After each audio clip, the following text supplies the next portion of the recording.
Hello. It's Friday morning, and that can only mean one thing. No, it's not a model maybe. That was from Wednesday, but I'll show you that in a minute. Sort of see it here. What I'm going to be doing today is working on set pieces. And what I have been instructed to do is take these guys. These are our wall pieces. There's a whole lot of them. And it looks like the base coat's been put on, the wood part, and I'm going to be using a wash, a smoky ink wash, and washing all of the wood to make it look really nice and woody. I think that's the intent.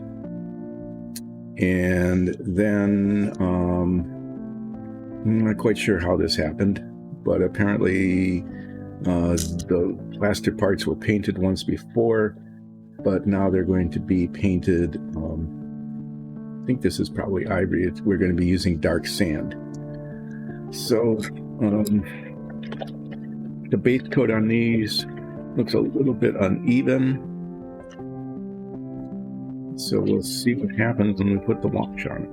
Yeah, I'm not quite sure how that happened. Painted them, but that is what it is. So I'm going to do like one of them that looks most uneven, like this one here.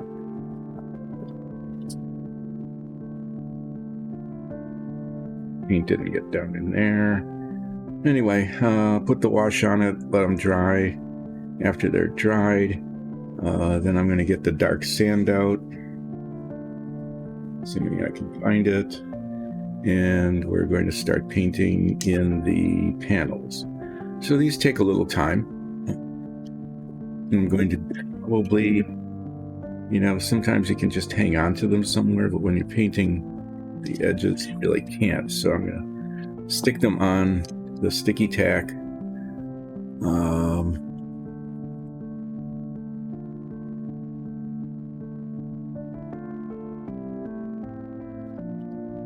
Sticky tack, at least hold them at first so I can do that around, and they'll dry a little bit. And then I'll take them off. I might just pull one of these gloves out. We're kind of running out of them, and nobody's ordered them yet. But yeah, that's the way it is. It is what it is.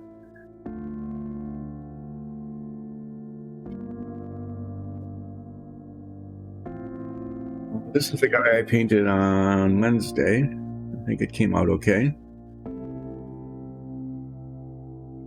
It's real silvery armor, but then I put a wash of the pearlescent paint on it, which as you rotate it, gives it kind of a goldenish glow, and it changes with the angle, which I think is kind of a cool thing. I haven't been able to do that before, at least not on purpose.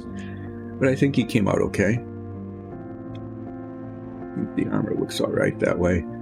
I was afraid when I did it all in silver that the expanse of it would just be too much, but the highlights here and on the shoulders and around the cowl on the neck and things, I think is enough. And he's got a demon flail. I don't know that the demon head is particularly good flail unless it's a very, very hard head. Hopefully it's a very hard head, otherwise it'll just like break up and get mushy if he uses it. Anyway, that's the dragonkin I did earlier. So what I need to do now is find that wash. We had ordered many bottles of it while I was gone on vacation, and I don't know where they are. Just stuff that we had, several paints that we had ordered that I don't know where they are now.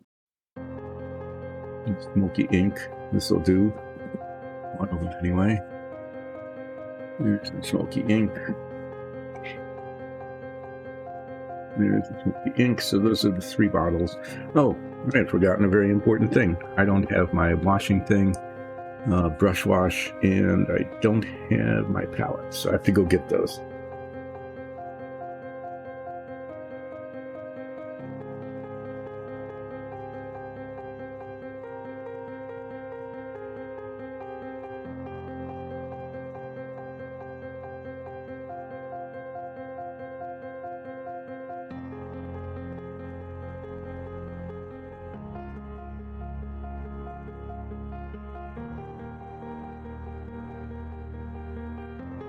Or no, I have a thing to brush. Oh, you know. So what I didn't do with this is I didn't paint his claws, and I didn't paint the base. I guess I'll have to get to that some other time. It's really not quite finished. Close, but not quite. And it needs to come off of here to paint the base anyway, because the sticky tack sticks to the bottom, and it was kind of buried in the sticky tack, and I couldn't anyway. We'll do that some other time. Just the claws. Here and here and here. We'll have to figure out what color to make those, and then paint the base something, brown or gray or whatever. Anyway, we'll set that aside. Yeah, so I'm going to work on a couple of these that look a little bit rough. There. This is an interesting one. It has a trap door in it. And I don't know where the door is, and I'm not sure what color they want to paint it on the inside. I'll probably paint that like a flat black. Can always be repainted if that's not the color they like. And it's the palette into which I will dump the smoky ink, and I will likely be using this fairly decent sized brush, which is about the same as the width of that.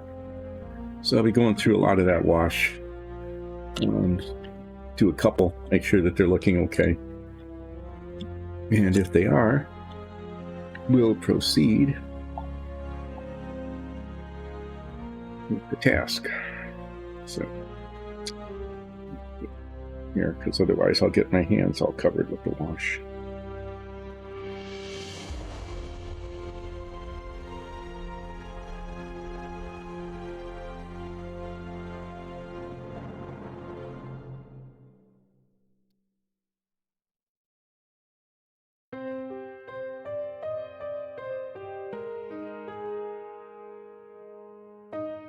Let's pick one of these. I know there's one that's open somewhere.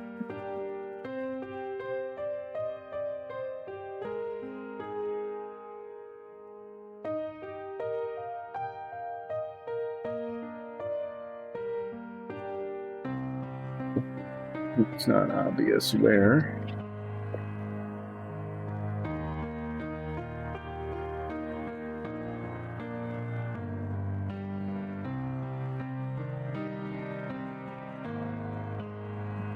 Laying out anywhere. So we will open one of these, and as I've done in the past, I'm going to kind of mark the caps.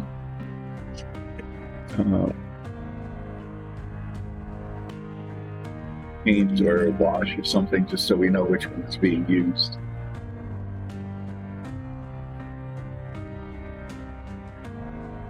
Somewhere in here too is a new pink. You're actually able to find a pink. That looks, if we can ever find it.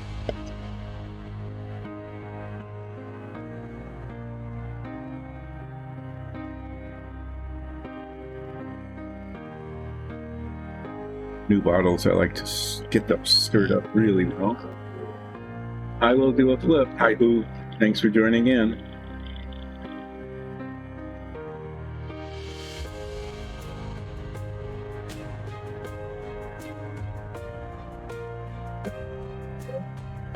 I will flip this cap from a bottle of something that we won't mention because it's branded. Right.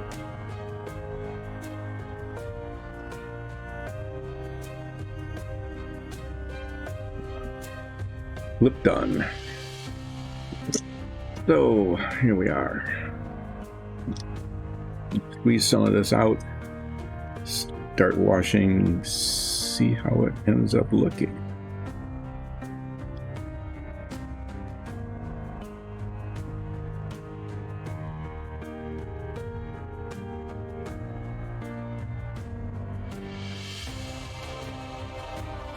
Kind of a nice wash. It has some red in it, a little bit of red, so that it gives the wood, I mean, it fills in the grain pretty nicely. See that? It gives it kind of a really nice rich color. It's a very it works really well on this base coat.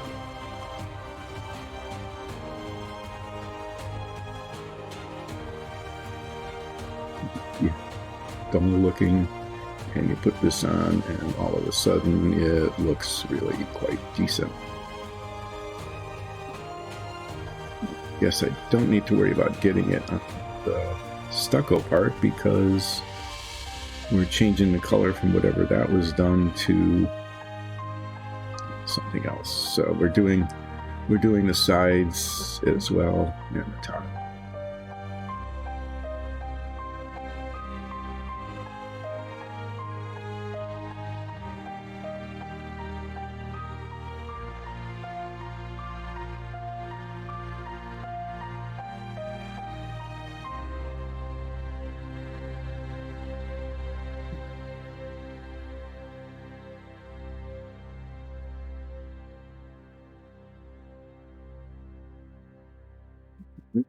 Doing this, just giving it the wash coat, really is kind of relaxing. There's not much pressure involved. Doing the stucco part, yeah, that'll be a little bit more involved because I need to get around the edges. So what I'll probably do is use kind of a small brush to do that, and then I'll use this brush to do the rest of the fill in. Rotate this to make sure I got all the surfaces.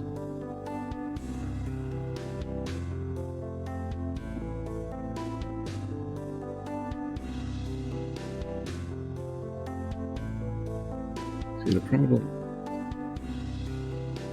is with the base coat being a little bit scabby is that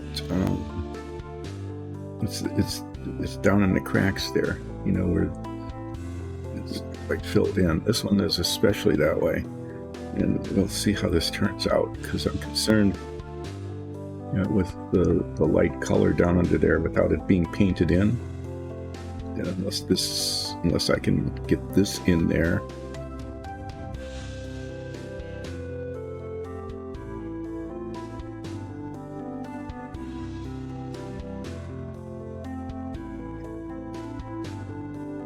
look good, and I might have to just redo the base coat on some of these, just touching it up. Yeah, that just doesn't work.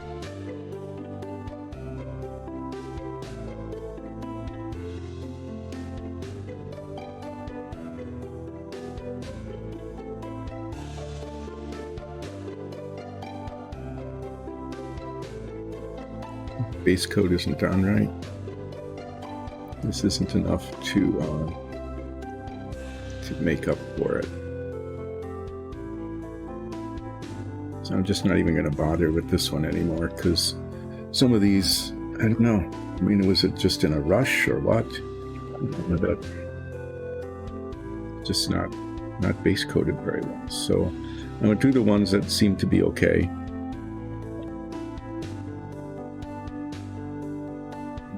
Back and just do a whole lot of touching up to fill in where this isn't working.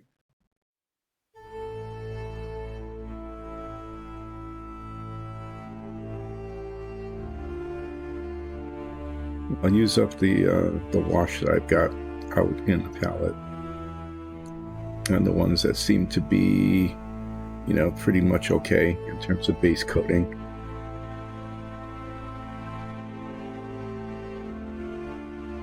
You know, quite a few of those anyway.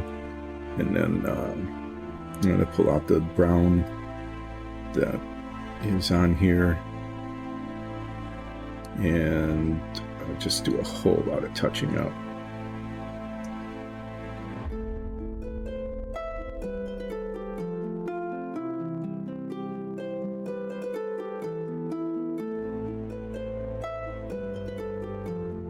This is a window. The lattice will be painted a metallic color, probably steel.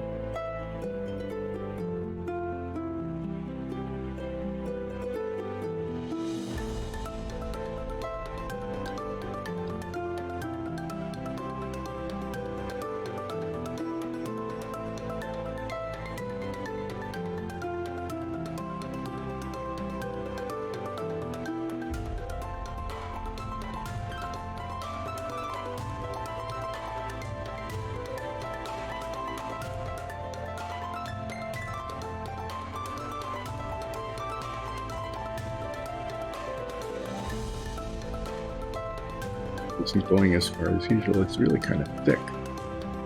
Usually the washes are much thinner than this.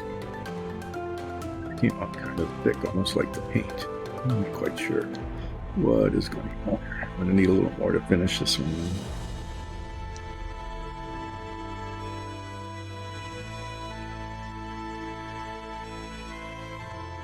During this.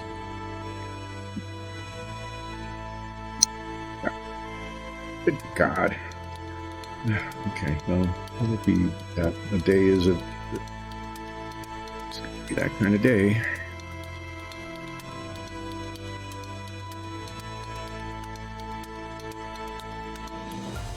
We'll finish this one.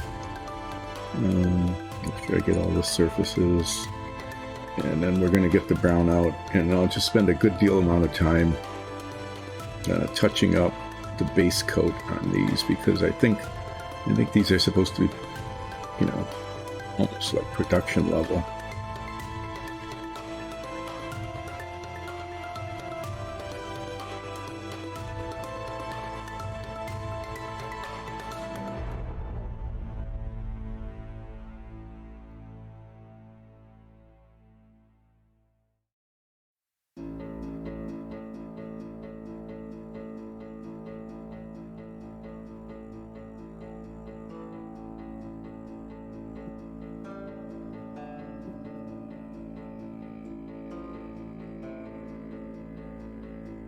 Peeled off. I need to try to cover that, and then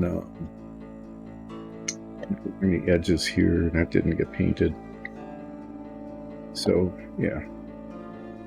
Anyway, what I'm going to do now is I'm going to show you the difference between the ones that are washed and the ones that aren't.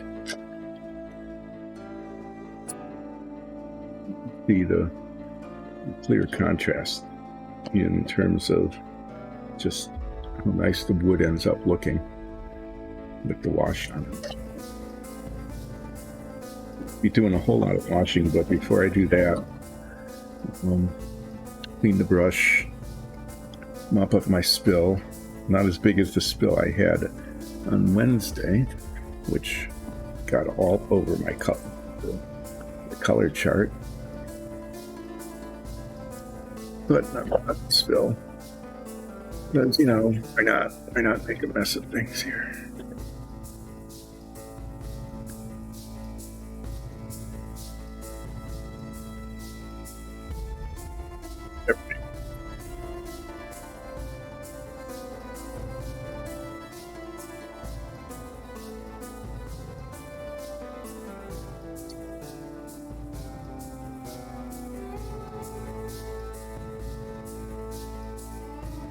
Okay, we'll set those aside. Even this one, I mean, you can see where the paint didn't get into the cracks between the boards. There's just this white spot, and if you're looking down on it, like, you know, when you're doing videoing or something, that's really going to show. It's I don't know. There's just a lot of that. It needs to be retouched up. So I'm going to double check the chart, make sure I know which color it is. Flat Earth. So I'm going to find the flat Earth. There's some.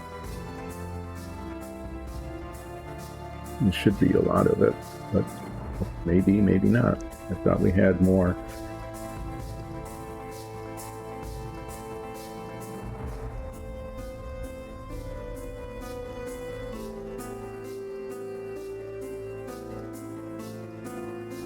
No, this could just be a real pain in the butt here. Maybe that's the reason why these got a little scabby, is they're running out of paint. And if that's the case, that's a problem. There should be more down in there. Should be whole bottles of it.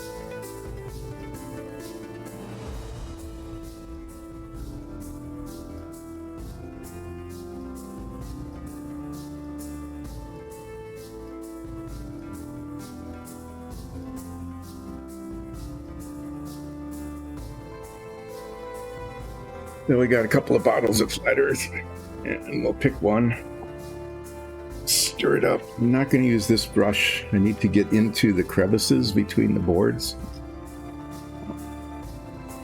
Around the edges so I can hold on to them. So I'll start with the one that's left, a little bit that's left in that bottle, but I'm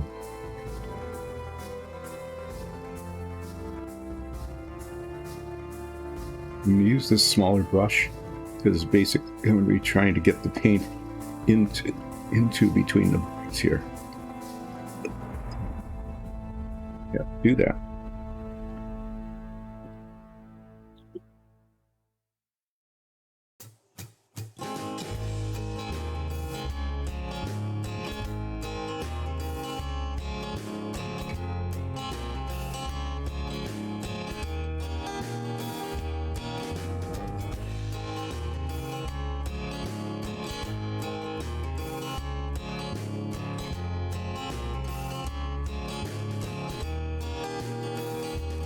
Yeah, so I'm going to do the touching up. Even this one that I did before because, yeah, the paint needs to get in there. And if it isn't, then it just looks really scabby. So that might be okay. This one just needs a whole lot of touching up. So, you'll be watching me get paint down into the cracks between floorboards with this little brush over and over and over again until they are done.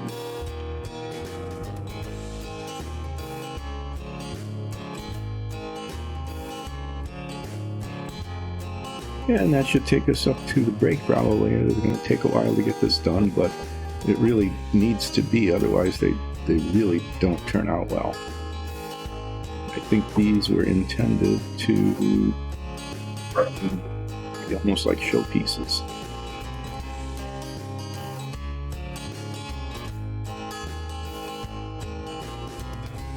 The future, when the base coat is put on, especially on the floor, is make sure there's a lot of paint on the brush. Don't stint on it, we can always get more. Make sure you work it into the crevices between the planks. And I'm going to check these little spots. I might as well just do a spot check all around anyway. And then I need to pile these up somewhere.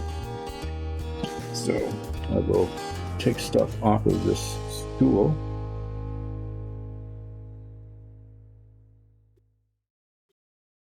Here. And put them down there.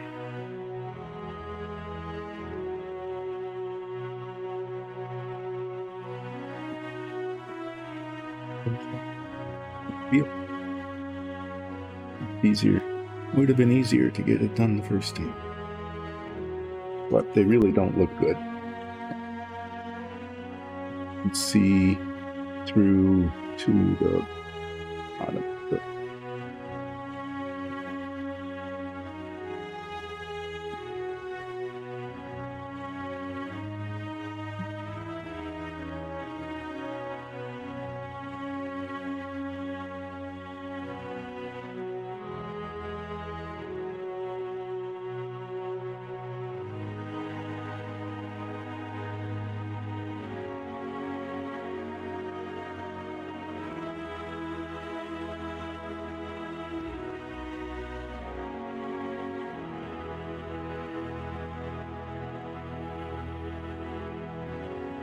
You know, one thing I might suggest to them is that if these things were printed in black, well, I don't know, the primer's a light color, so that might not make the difference.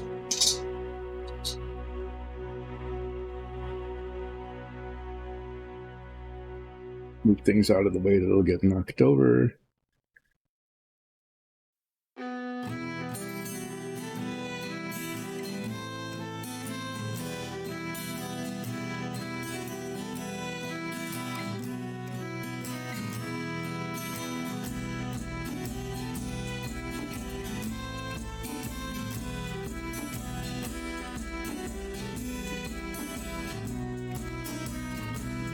Particularly these allowance.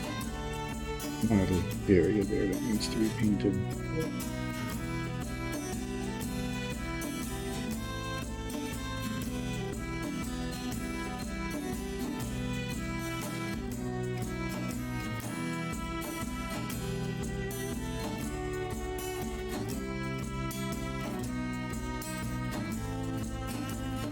What I want to suggest is that, well, we'll talk about that when we have a production meeting, just in terms of how this stuff is going to look.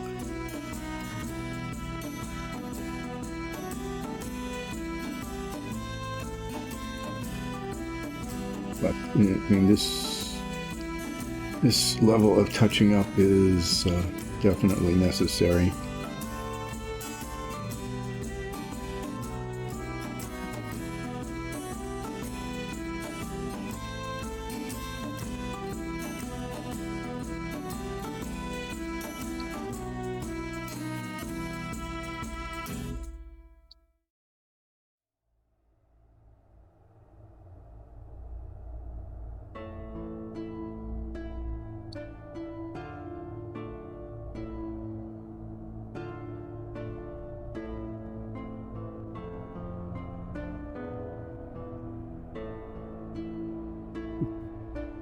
This looks like I have a big brush, and I'm going to put the paint on, and I'm doing it. And you know, not meaning necessarily to criticize the person who did this, but it just doesn't look good.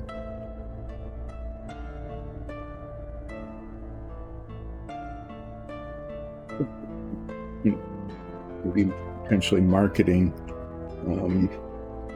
hand painted stuff. We're going to want the quality to be high, and it requires this kind of attention.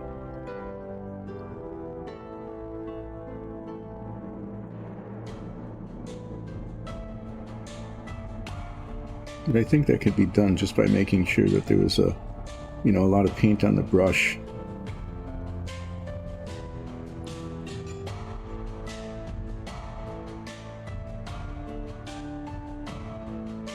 And it got worked down to the crevices.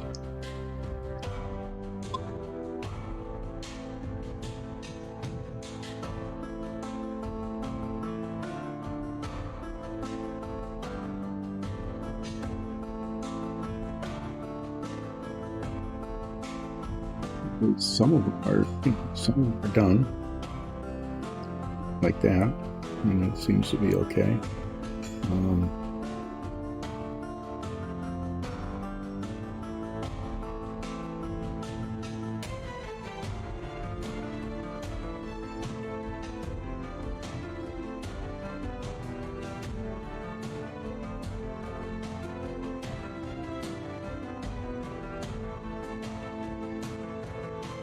There, right near the top of the wall, seems to be one of the areas with the biggest problem.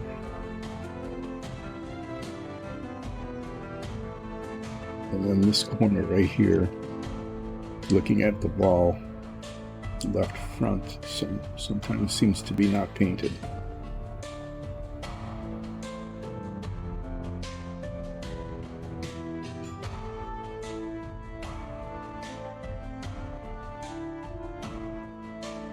And then somehow right along the edge here, I'll check around just to make sure that there aren't any major spots.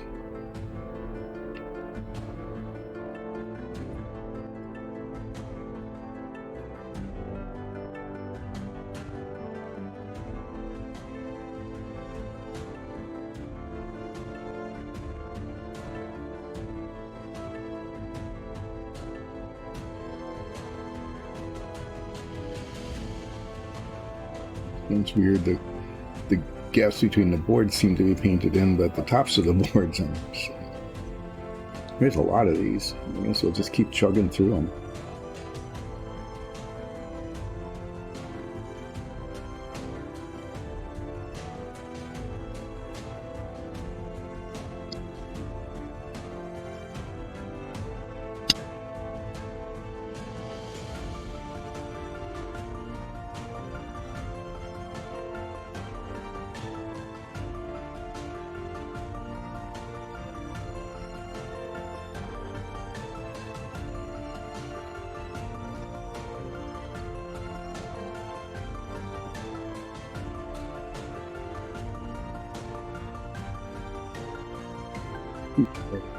Now, this wasn't the most exciting thing in the world to do, to be painting this on.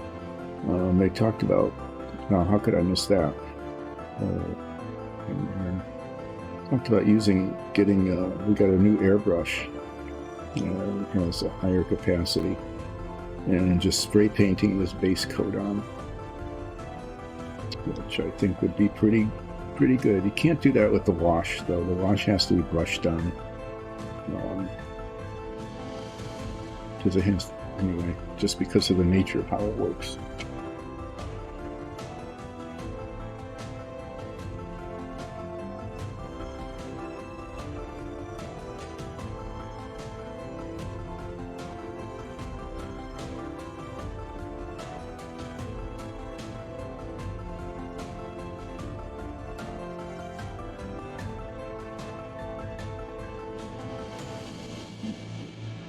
Make sure you take the paintbrush out of the bottle without moving it, because otherwise you would throw the paint all over the place.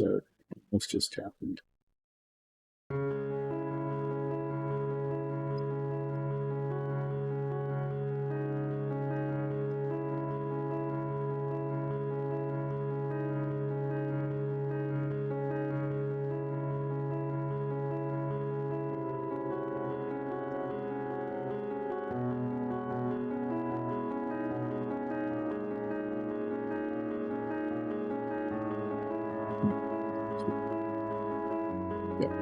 Painted underneath, but not on the top. Weird. Yeah, to paint this here because otherwise when I paint the stucco, it's gonna look weird. And then there's little spots like here that didn't get painted.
I think the process will be like with these, that the whole thing would be spray painted this flat earth base coat, hopefully getting into the crevices by holding it up and spraying into them.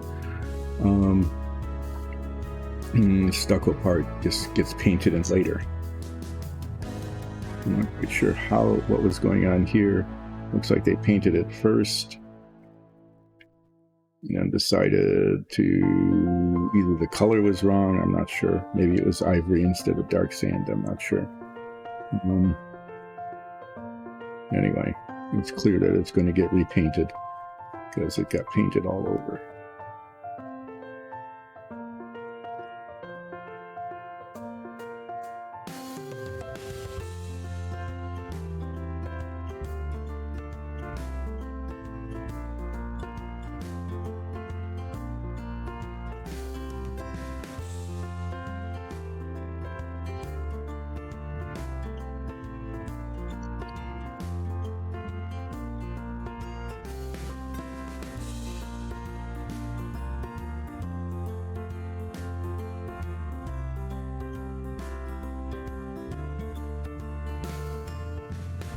Paint goes down in there pretty well. I'm guessing that, if you had your paint, if you had a large brush even if it was fairly large. Just make sure you push the bristles down into it, that it would get into the cracks between the boards there. And the wash, that wash isn't liquid enough and dark enough to fill in, so you can't count on that working, right?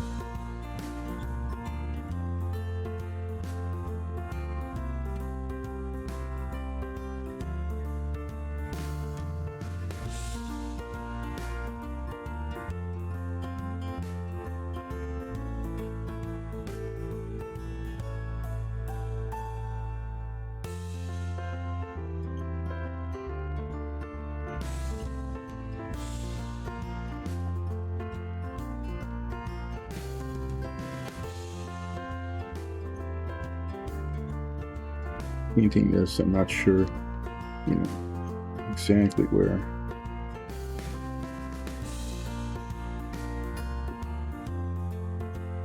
This paint will go, but let's make sure that it's covered. Yeah, looks like I got like a third of them done. Let's move over.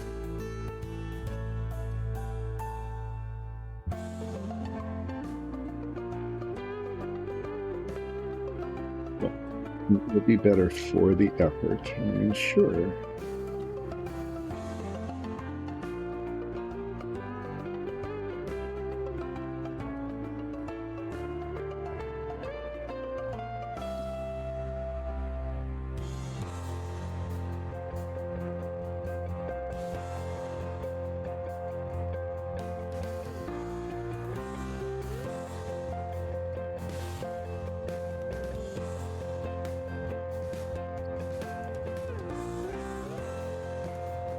And this will no doubt still be areas that aren't perfect, but doing a fine job of correcting the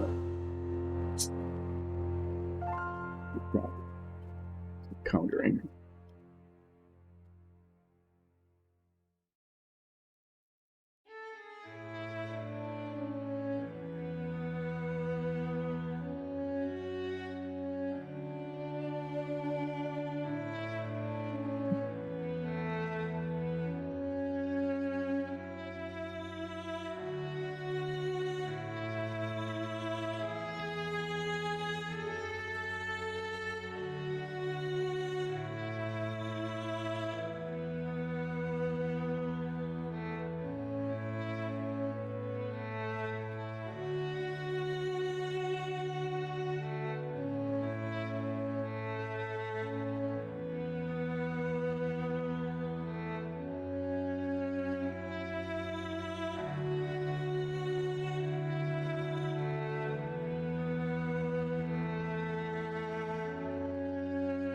This is one that I had washed earlier that's especially not covered.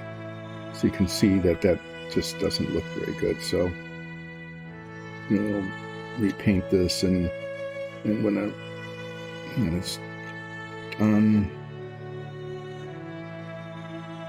actually I'm going to, because I don't want it to be weirdly uneven, I'm just going to paint the whole floor again.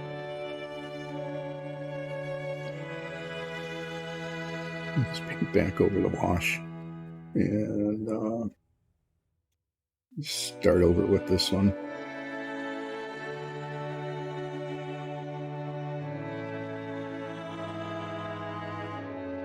Because otherwise when I wash it, I have no clue what the effect will be, but it probably won't be good. So I'm just going to, even though it's a little brush, I'll just get a bunch of paint on and spread it around and repaint the surface.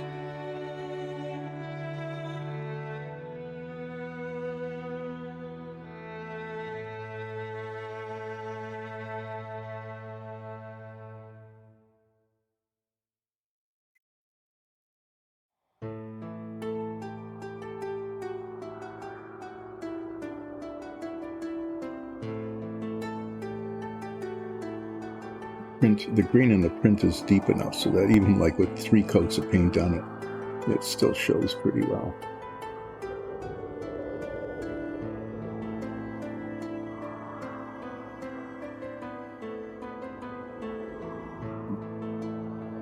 let's put that with the other ones and redo it. That'll look much better.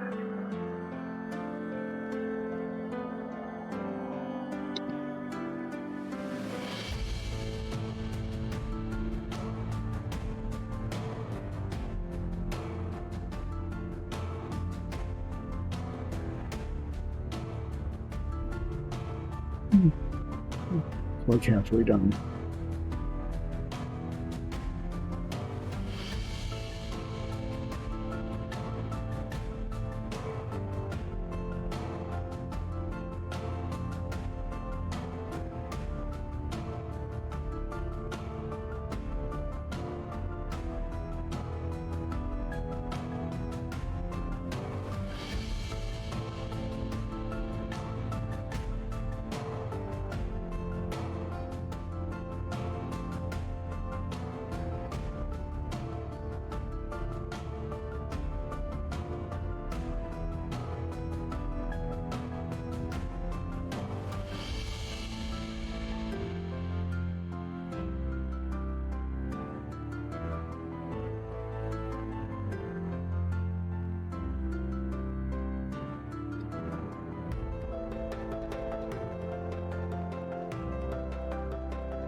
A little hard getting it in that top one right near the wall on some of these, but it's just a matter of pushing it down into the gap.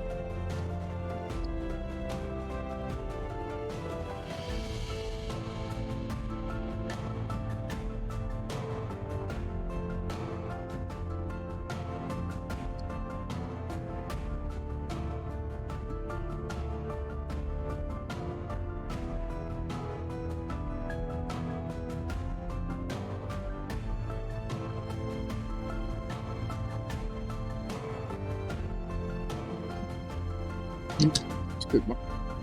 Didn't pull it out far enough, and the pinto tricks. It's not good, so we will be a little bit more cautious in how we handle it.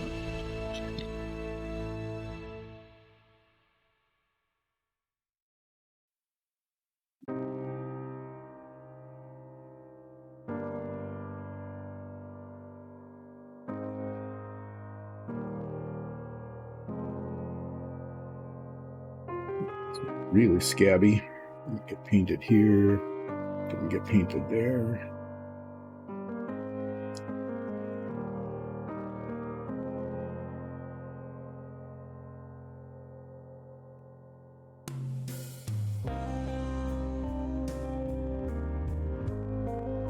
At least this brush is working. Not messing it up too much. It's, it holds enough paint and gets into most of the crevices pretty well.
Okay.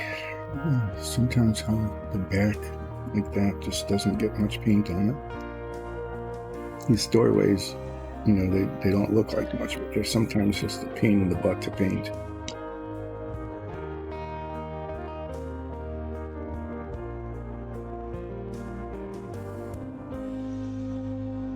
Be at least 2 different sets.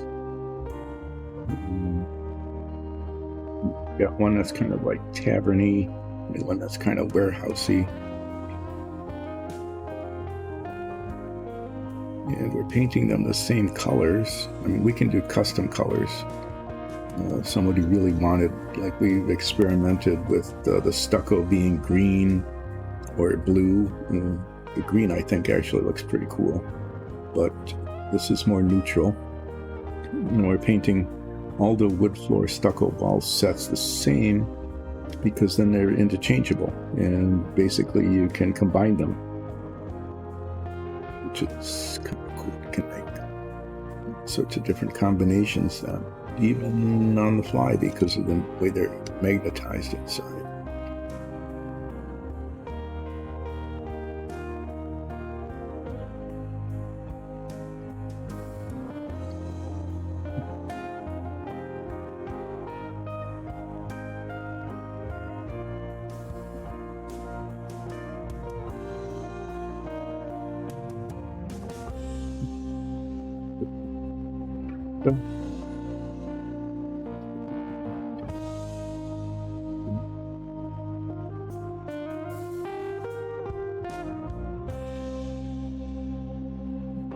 Sit there drying. I'll be able to go back to washing.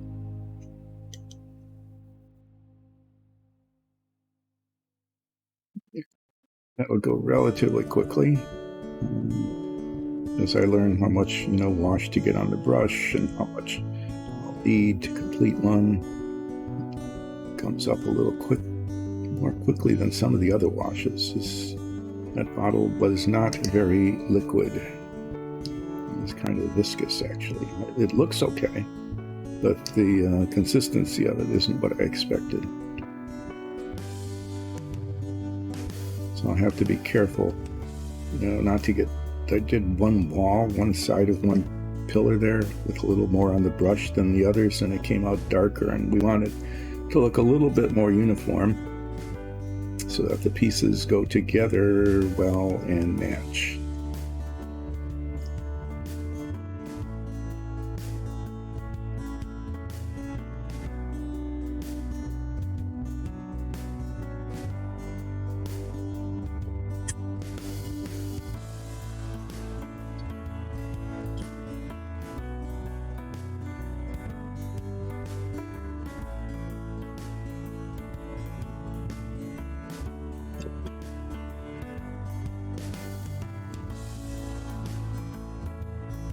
Color paint on it.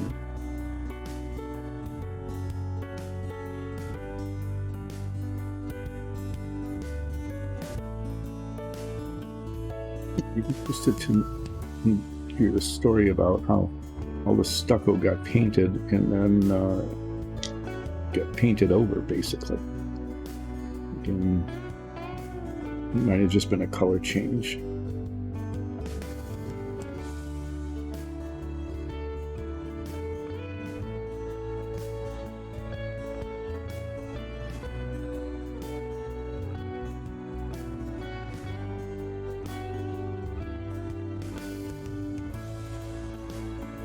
Rotate this. I'm just looking for bright spots where the paint didn't cover it at all. Not just in the crevices, but sometimes around the edges of the wood.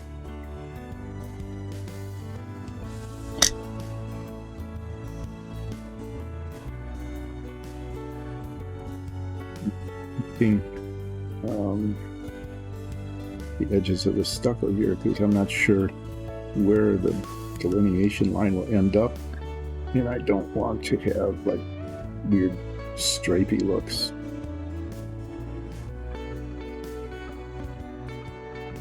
Turning it over, I'm not too concerned about looking up. I'm concerned about looking down from the top.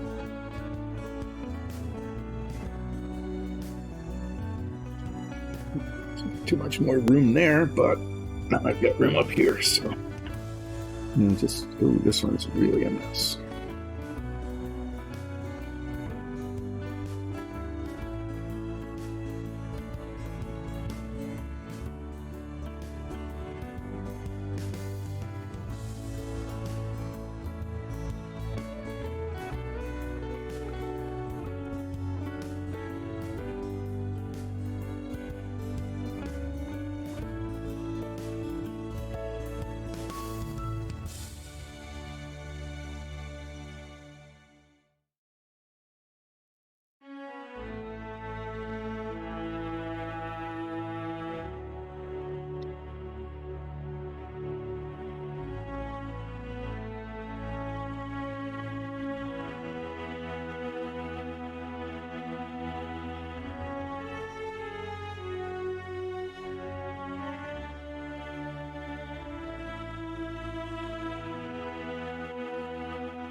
Must have gotten pretty tired when I got to this one.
Okay, seems to be okay now.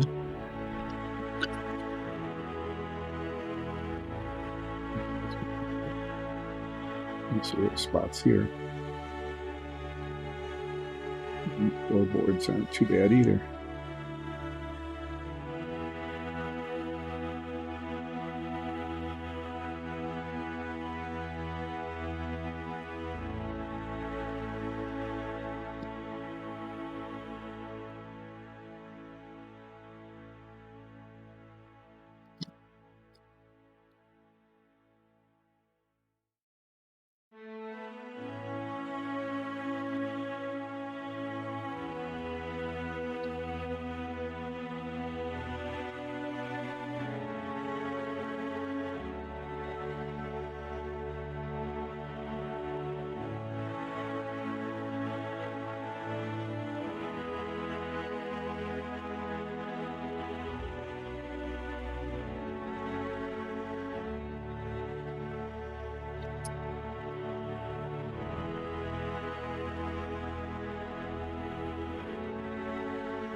Much to say here.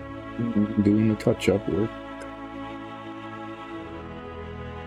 This is something we'll need to be cautious about if we ever go into production, because we don't want to be spending a lot of time painting and then going back and doing detailed touch-up. We want done. So maybe, using the giant airbrush that we just bought and putting the base coat on with the brown will solve the problem. But it's a matter of getting that, holding it and spraying into the boxes there. That's going to be important, because otherwise they show up really badly, and it's not like a natural wood kind of look. You want that to be darker, not lighter.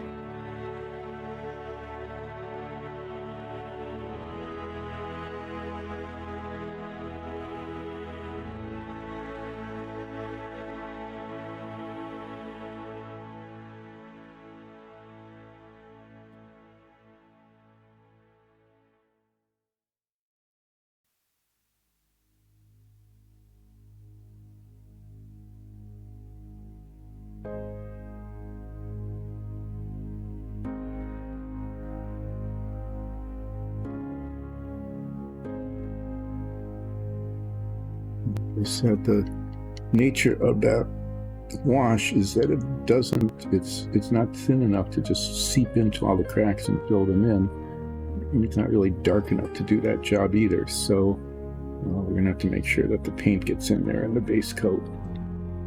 That's the way to assure that it looks the way we want it.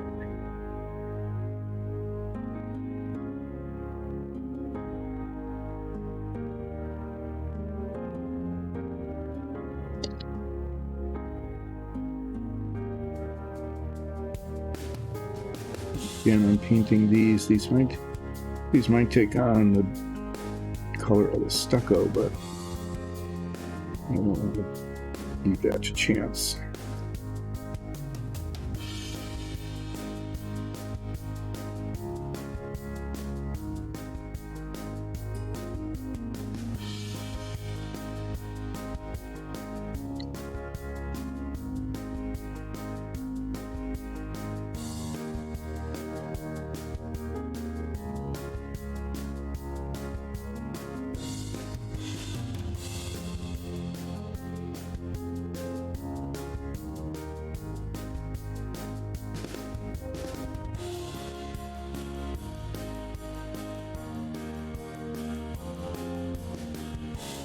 We're getting close to being done with this.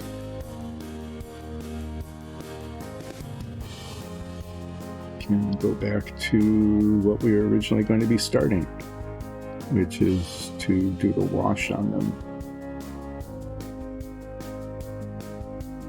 A pretty startling difference in appearance. It really turns, really makes the wood look alive. Gives it a really nice, rich, kind of reddish brown texture.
Three pieces. getting close to being done. These are the double doors. These are kind of cool. There's 2 doors. Going together. There's a lot of floor. And this floor is not well done, so we'll take some time fixing that.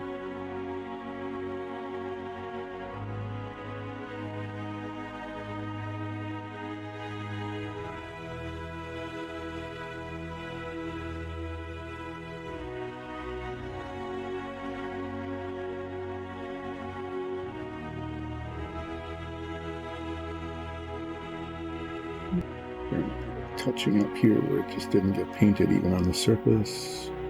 So half of it's done.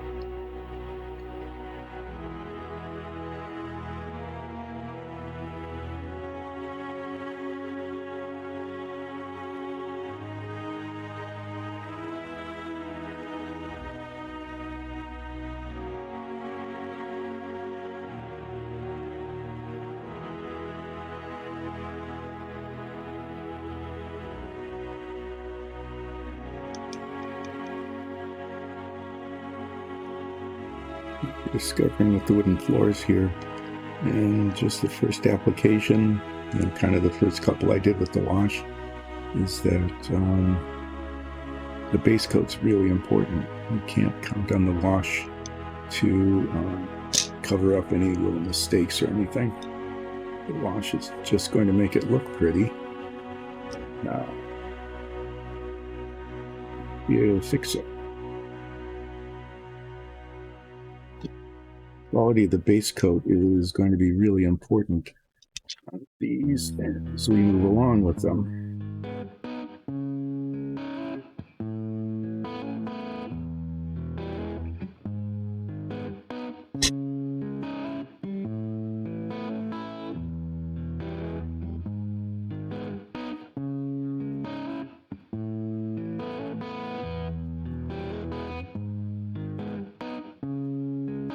Get it in my pants, that's kind of a surprise.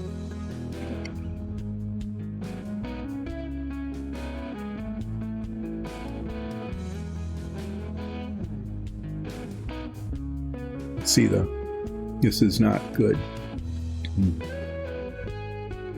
This one's going to require a fair amount of work.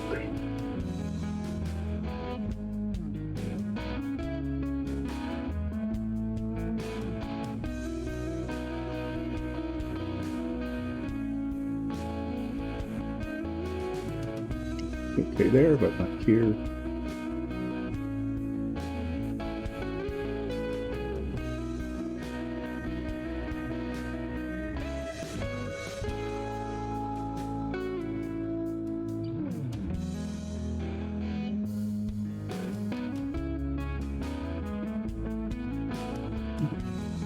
Done. And here. Get it up into there. And here.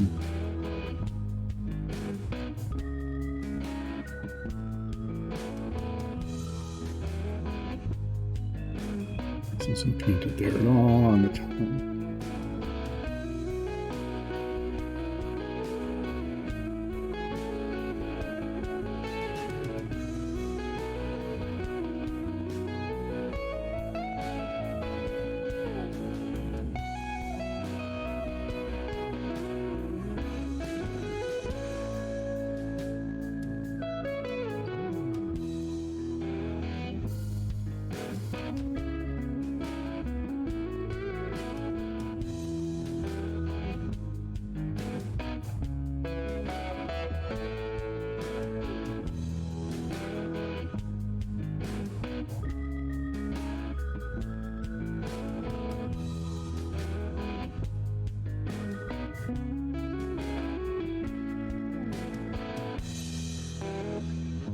So that one took a little bit more touching up than some of the others.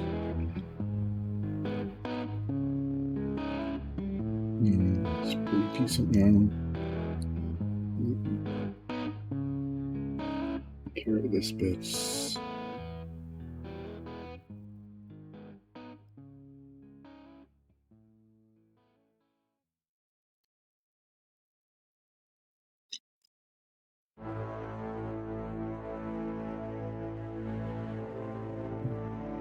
markings on the post that didn't get painted. This must have been right near the end of I'm really tired and I don't care anymore kind of. Can happen.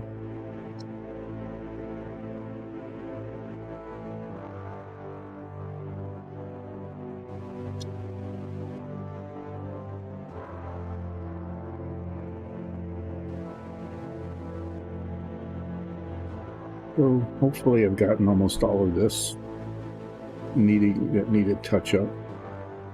I'm sure that as I do the wash, I'll find some more, and then I'll have to decide whether it's worth, setting something aside for additional work, or just saying it's good enough. So it will depend on whether the wash can cover the flaws at all. Like I said, it doesn't look like it's going to work that way because it's a lot more viscous than some of the other washes we've been working on.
So there,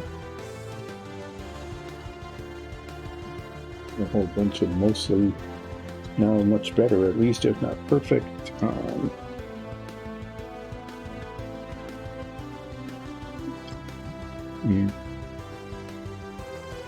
think I can retire the flat earth and begin the process of washing again.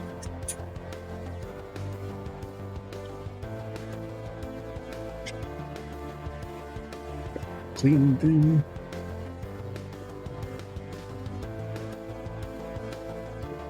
This shows too well on camera, but this is what it looks like when it's been washed. It's got this really rich kind of reddish color, which is cool. And this is what it looks like before it's washed. It's not bad, but it's just not the same. Now, it brings out the grain in the wood print. Yeah, it just looks better altogether.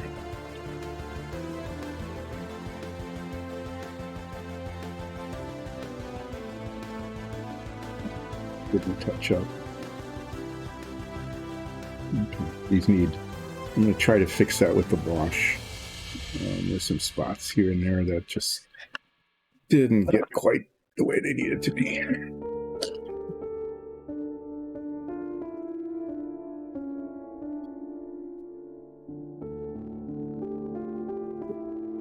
We're going to put this where I don't spill it. Right here. I can spill it everywhere.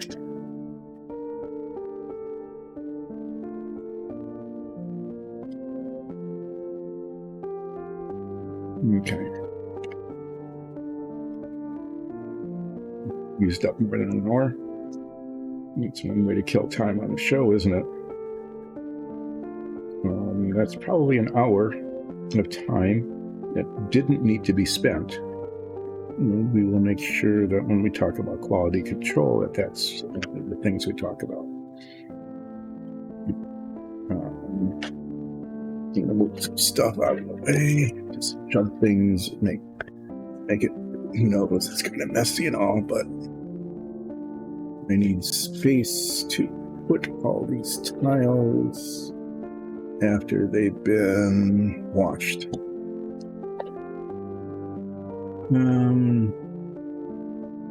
Yeah.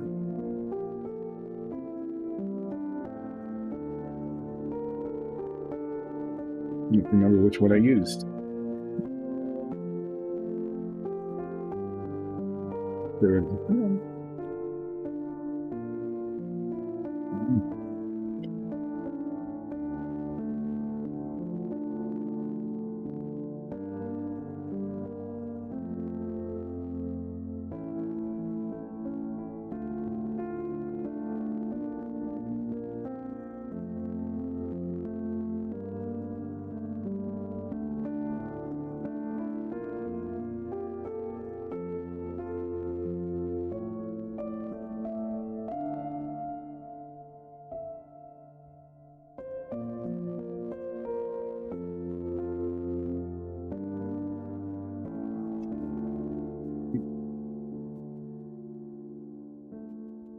Dry.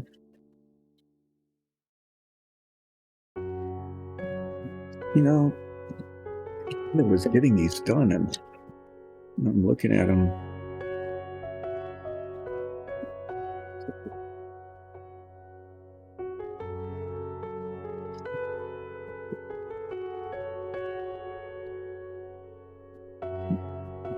Again, it just didn't turn out well at all.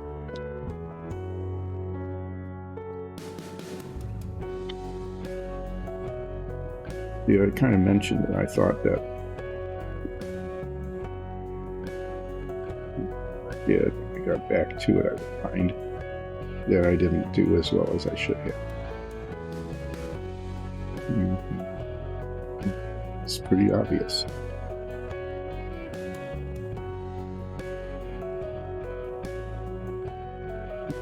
Now these is one floor tile without a wall on it. Really?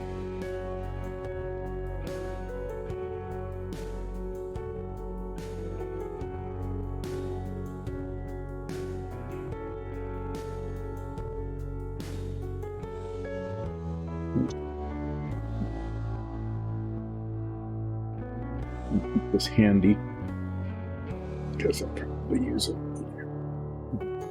This is the one I opened, so I'm going to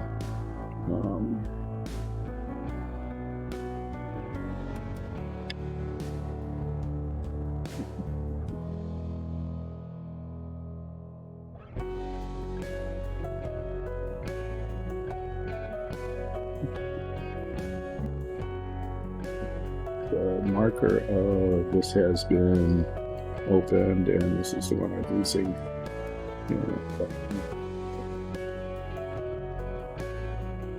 Some of it will stay, and we'll be able to distinguish it from the ones that haven't been opened. So, here we go.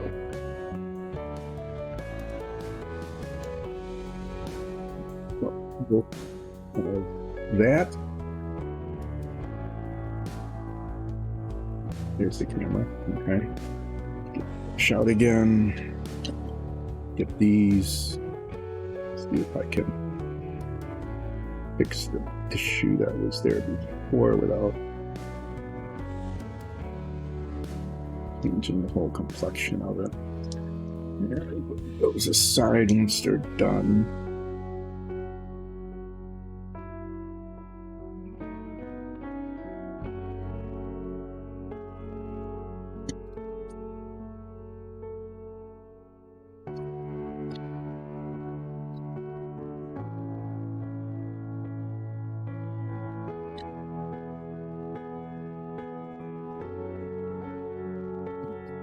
Brush, smoosh it all around, get it in all parts here.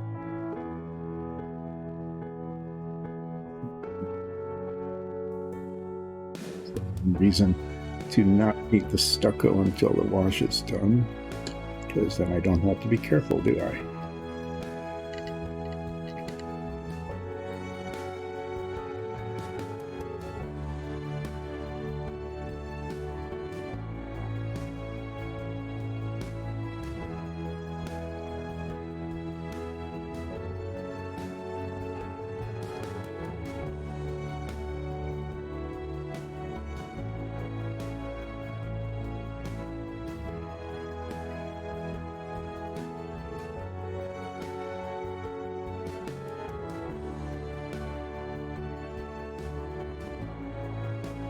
Good job of not being careful.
Get it into the crevices, the wood grain print,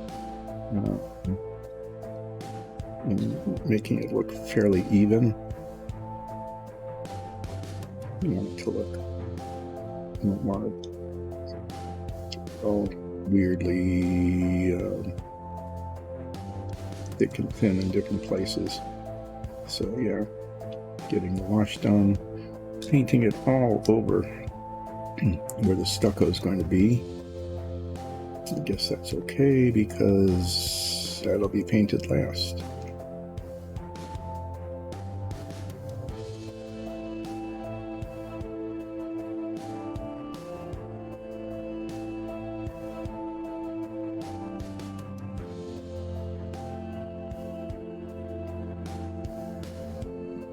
Is I want to paint the important areas first, the wood beams, and then I'm going to get the base later, or do it now.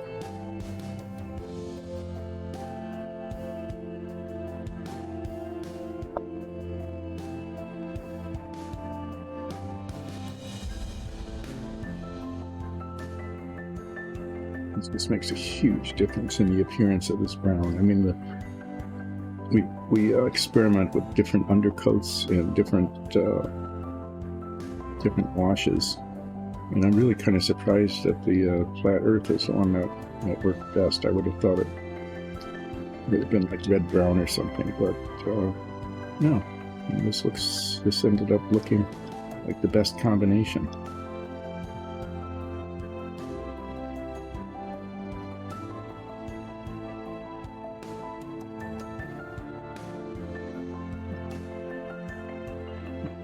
It didn't get painted gaps down in there. I'm trying to get the wash down into it as well as I can.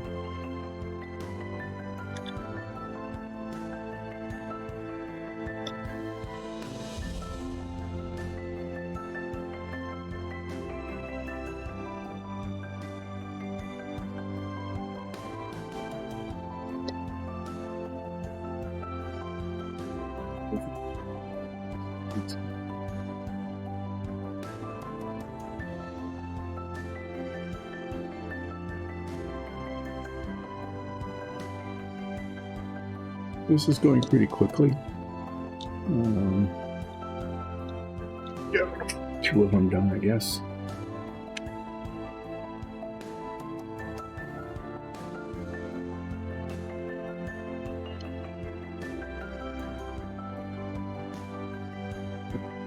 Too much of that wash out at once, it does gum up. Some of the other washes.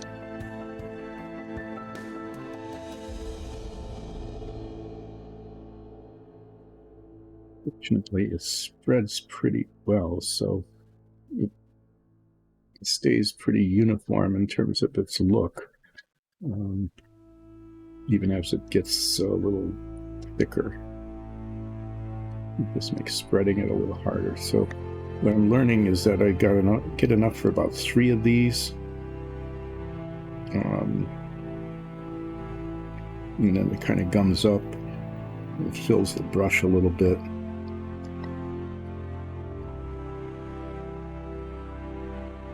It makes it a little harder to keep it uniform.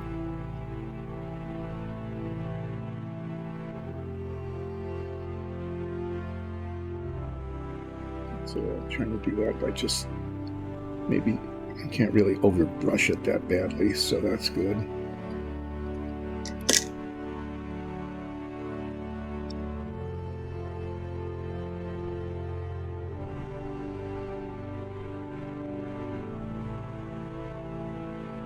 Maybe it's not 3, maybe it's 2. Get enough for 2 of them.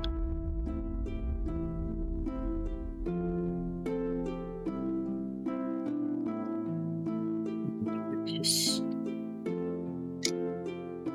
spread on even. Try to hold it. Spread a couple down on the top.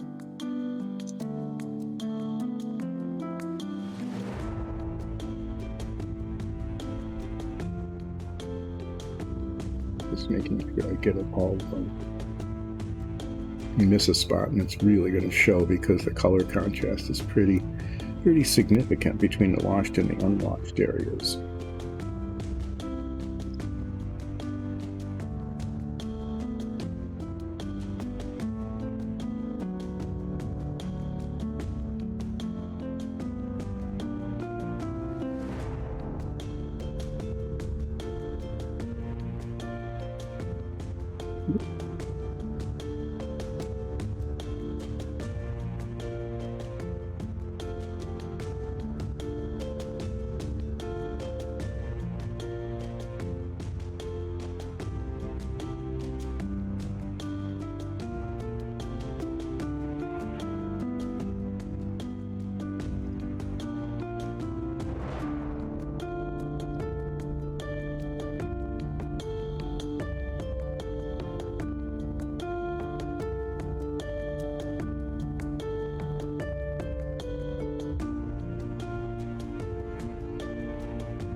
It's gummy.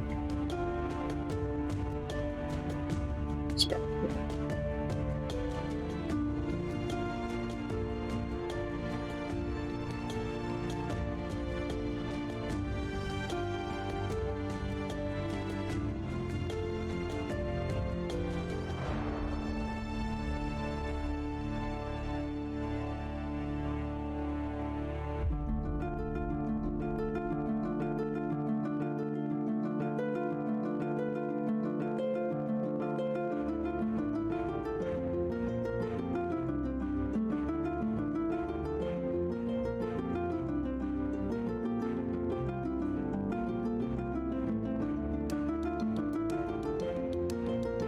There's gonna be because you'll paint it over later.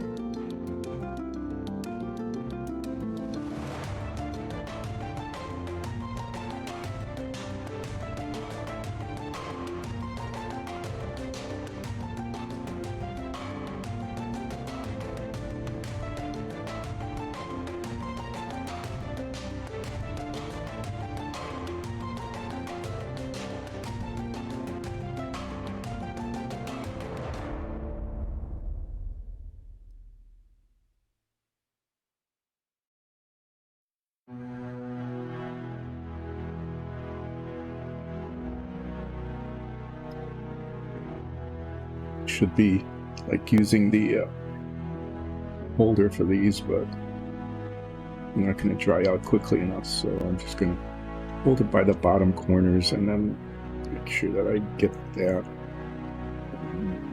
It ends up looking okay anyway. It's just the very, very bottom corners. And they don't really show that much. I just want to make sure I got all the surfaces covered, though.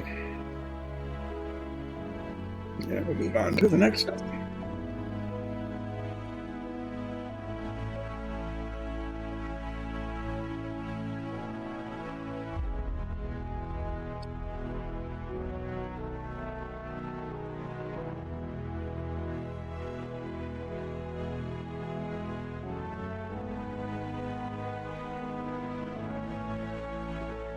It goes pretty fast. It's just that there's weird little crevices and corners and stuff, and beams here and there that need to be covered. This, I want to make sure I get around the frame because that'll show.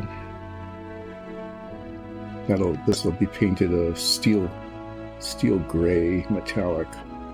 That ends up actually looking pretty good.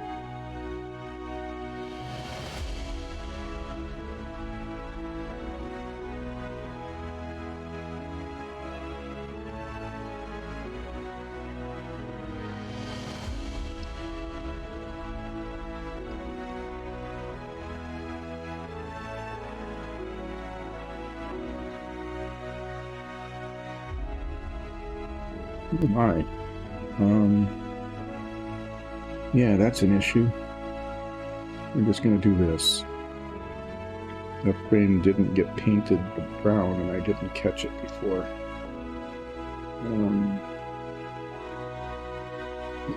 This part's wood, so we're just going to paint. Just do this really heavily on it. And that's how we're going to fix that problem. I don't want to have to start over with it. It doesn't look perfect, but it'll do. Yeah, I caught the front, but I didn't look at the back to see how that was painted.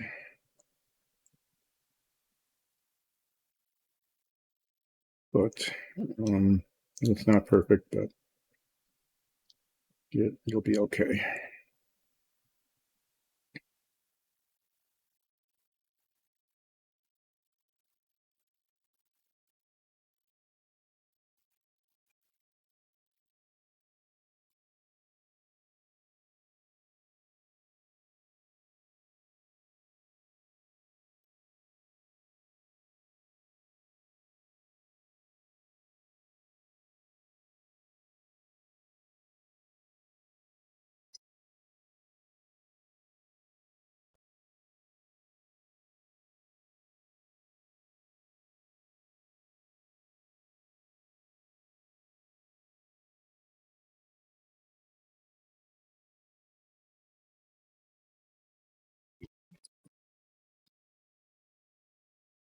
Yeah, see, this one was painted okay.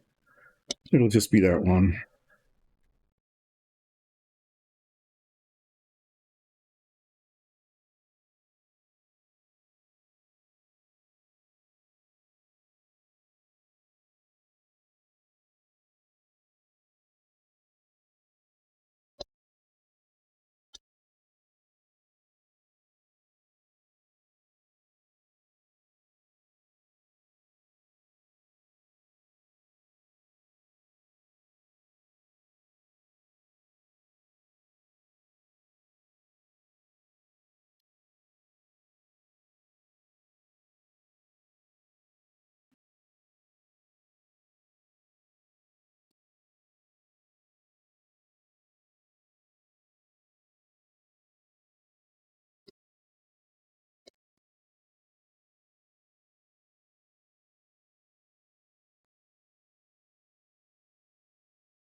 which is in some ways a lot like staining wood.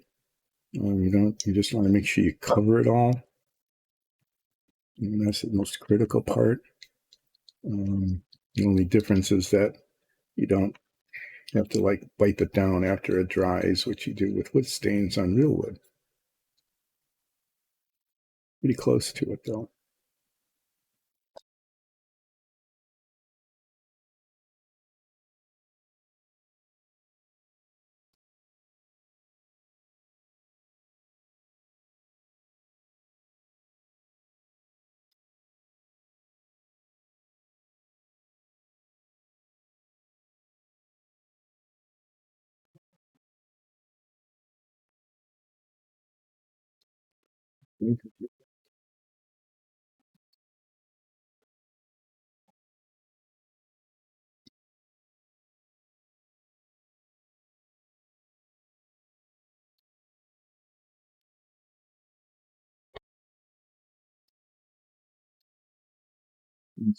This is an experiment too. We don't know how far this wash will go. We washed them before. We've used an umber wash on the floor because that's what we had. Didn't know that there were a whole lot of other colors, and so we used a dark brown or an umber, and those look okay. But this really, because it's got this reddish tint to it, really makes the wood pop in a way that the others didn't. The others brought out the grain pretty well, the grain in the print, which was nice. But people like the darker wood nowadays. And this is a little darker than the others, and it's just, yeah, it's pretty nice color, and a pretty nice effect on the wood on the print.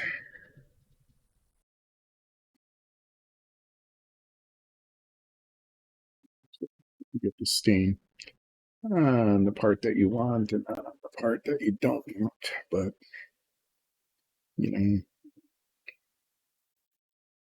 got a little careless there.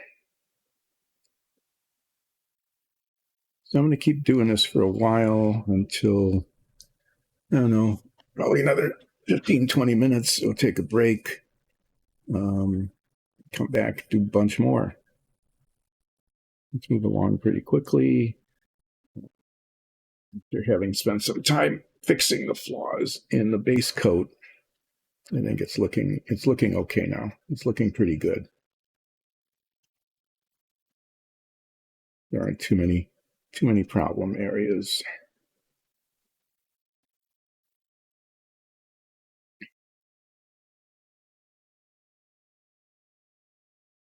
Just want to make sure I get where the spots where I was holding it. Brush it down a little bit. Make sure there aren't any spots that are not covered or are too heavily covered. Trying to keep it kind of uniform.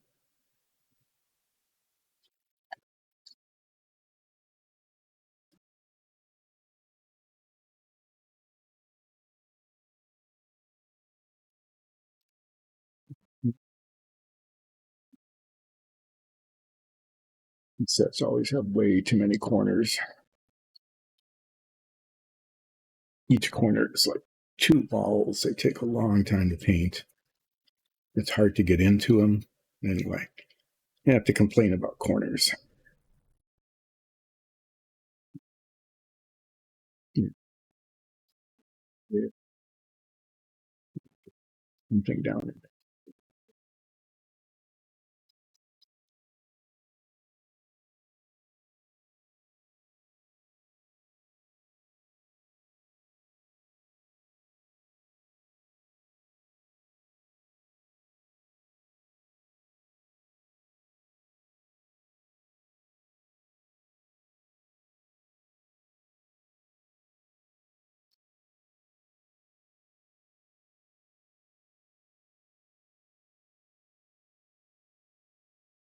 The stucco, when I paint the stucco, assuming I get to it, I'm not sure I'll get to it yet today because this is taking a little while.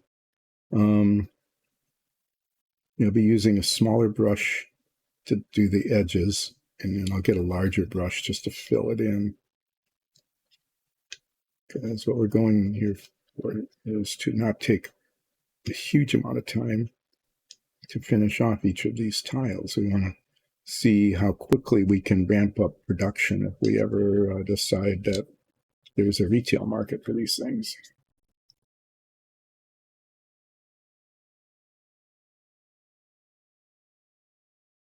Which we're kind of hoping. They're really cool.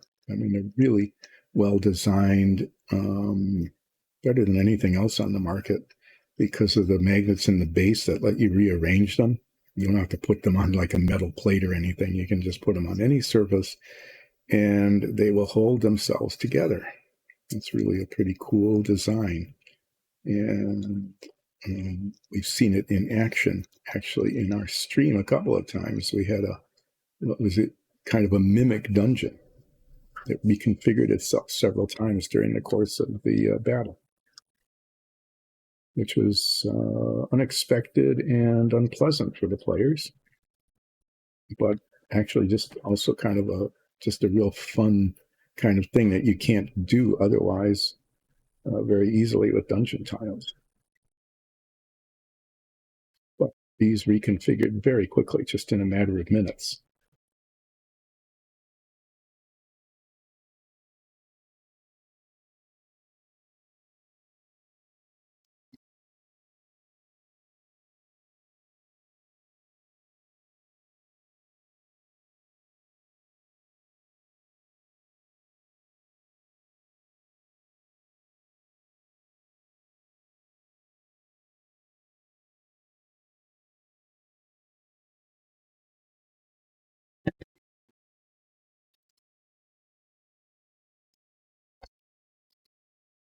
Use out some. I'm going to do 2 more corners and then I'll take a break.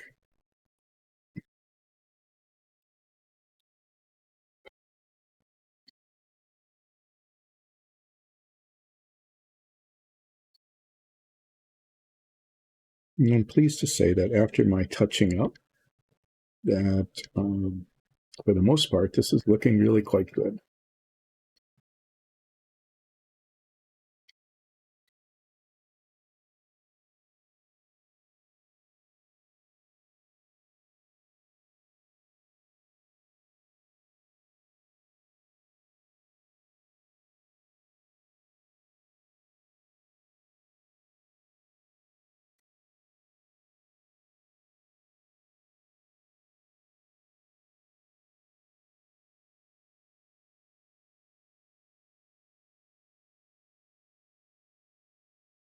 I hope that that dark sand covers well because there's a lot of stuff all over the stucco part that needs to be covered.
If we're real lucky, the stuff that's in the bell will be just enough to finish this one.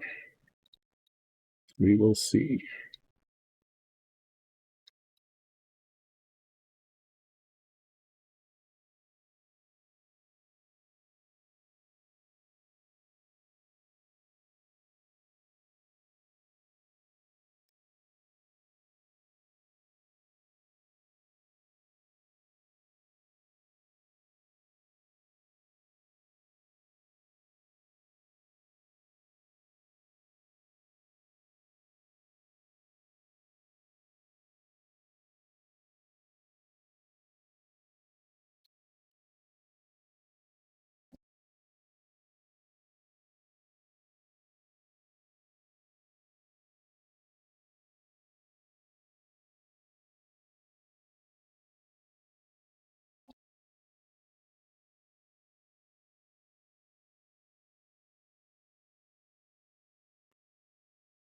It'll be a little bit short. I'm going to have to add like a drop or two to the well to finish this up.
Just a little bit.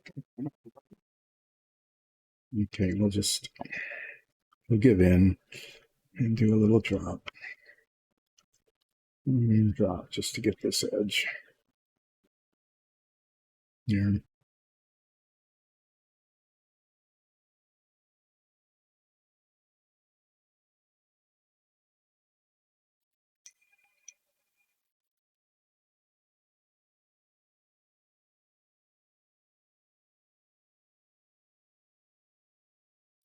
Okay, so we've got 1, 2, 3, 4, 5, 6, 7, 8, a dozen of these done. It's not too bad. We've only got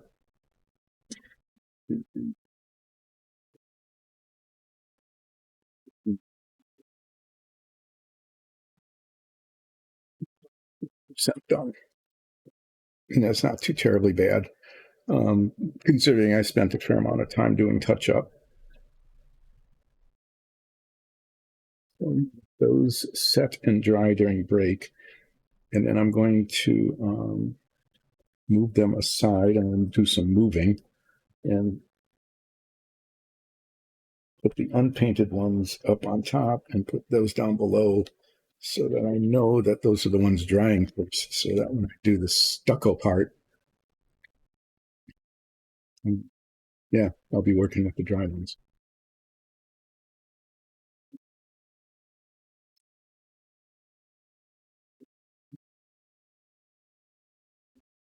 Well, Folly, you missed the flip. I'll do another one. Okay, set that aside. I flip this.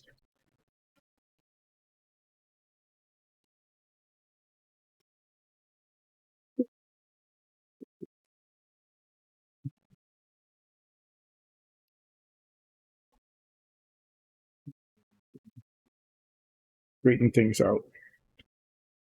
I want to put a bunch more of these up here in the to be washed area.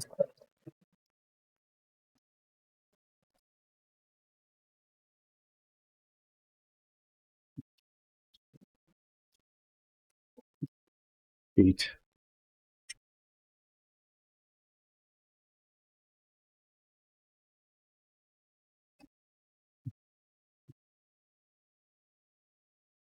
Yeah.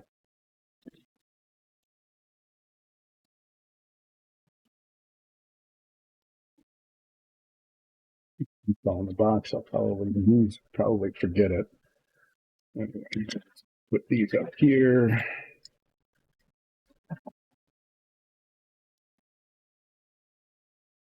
And what I'm doing is emptying the bench, the little stool that was down there. So I'm going to put when I get back from break and those have dried a little bit, I'm going to be putting those back onto the stool because I know that those are the ones that are done and can be stucco painted.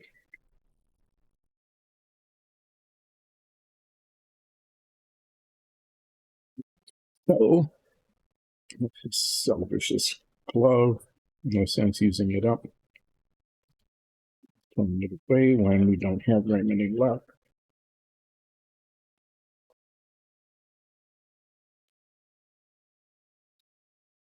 But there. I will be back in a while and we'll do some more washing.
back from the break. So what I'm going to do is I'm going to move these guys, 10 of them, 10 that are done. Put them over on the bench here. They're pretty dry. Those are going to be the ones I'm going to stucco first when it comes time to stucco.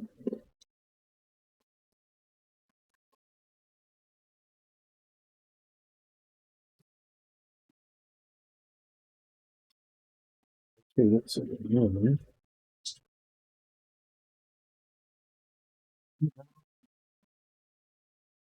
I'm going to do another 10 of these. And look, there's like 18 left or something. Yeah, we're going to get those done. Give this a stir. As it gets down near the bottom, sometimes these washes, the pigment kind of settles.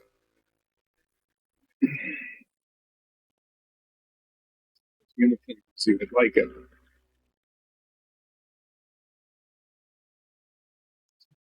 There you go. You end up using this entire bottle on these. We'll see. So we'll squeeze out another bundle here.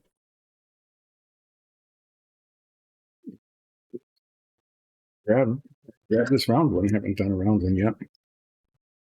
And get to washing.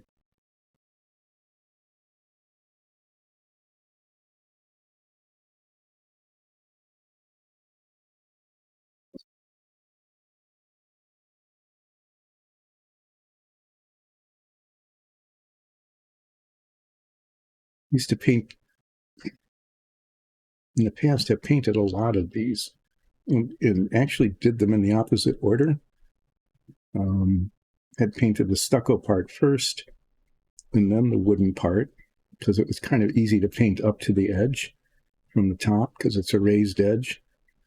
But given a new kind of production line way that we're going to be working on these, it just makes sense to do this, especially with the washing, as quickly and as efficiently as possible, and then do the stucco part. So hopefully that'll work. I don't want to end up having to do a whole lot of touch-up, getting the stucco onto the wood. So we'll see how that goes.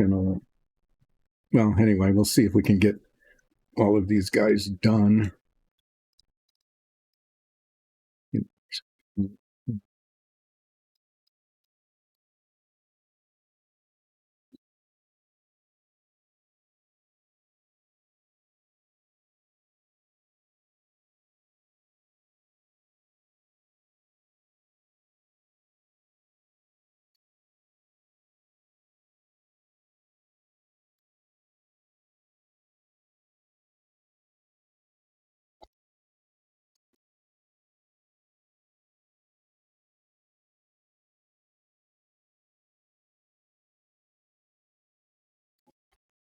Getting the wash on here.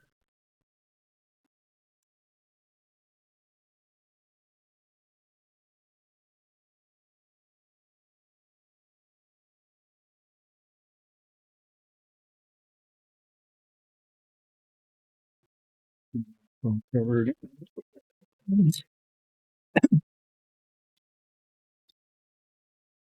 And plug away at these. Yeah, these sets were designed with lots and lots of walls and corners. I'm looking at this, and I think there's at least 2 sets here, and there are all up to 2 plain floor tiles that don't have walls on them. Probably because of a lot of internal walls or something. I can't really recall exactly how these look, except that they were pretty cool when we designed them.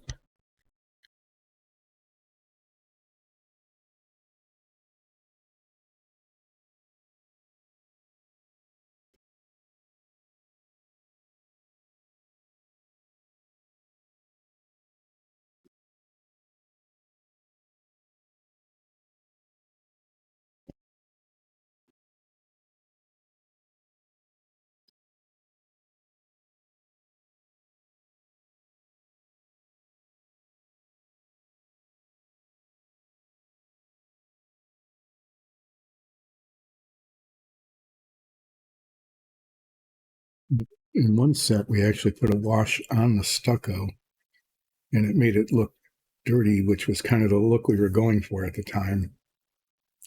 But these are supposed to be, you know, we don't know how people will use this set. It could either be like a filthy tavern where there's junk all over the floors, all sorts of things spilled, alcoholic beverages, the, the remnants of the alcoholic beverages, didn't quite get to anyway, the restroom kind of thing. Um, so we're going to paint them to look nice, and then they can always be dirtied up. People want them to look a little more rugged, like a thieves' den kind of thing that isn't kept up very well. Not that thieves are necessarily not good housekeepers, but that kind of thing.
Trying to make sure it's uniform and how it's covering.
Yep.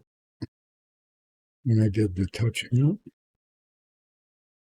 And we'll try to get the wash down in there as much as we can.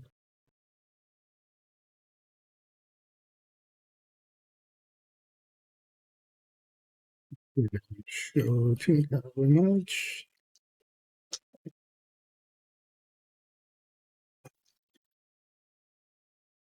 It's just amazing how, when we do this, how it really works well on that wooden base coat and livens it up, because the brown is really dull on its own. I mean, it's brown like wood, but it doesn't look very woody. And then this makes it look like polished wood.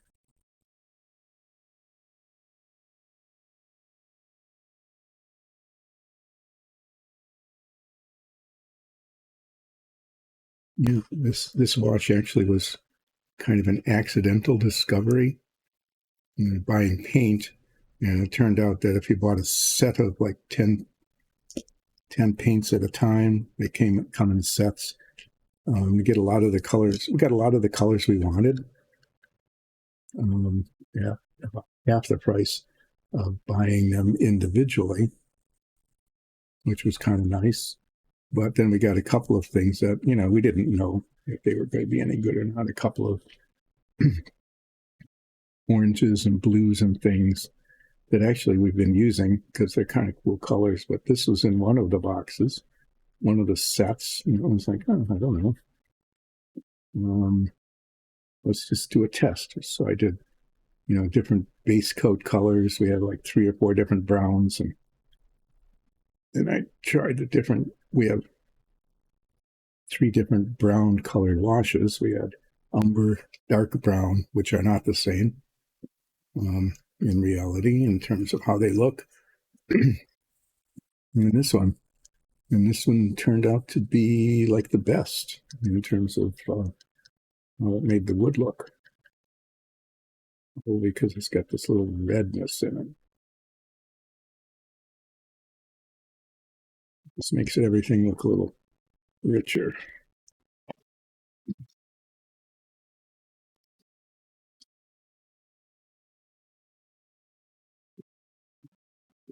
Right here. This is like the door to the back room in one of the sets. There's one room and there's another room inside the set. And it's either, a back office, storeroom. It could be all sorts of things. We've never really decided. It's up to the players who are using it to decide what it actually is. This is an internal door, or at least it's designed that way, but you could reconfigure the set in a lot of different ways. This could be a back door to an alley or something. Instead of an internal door, it could be an external door, a delivery door, that kind of thing. And it's the beauty of these sets is that you can rearrange them in many, many different ways. And because these magnets are in the base, they all stick to each other.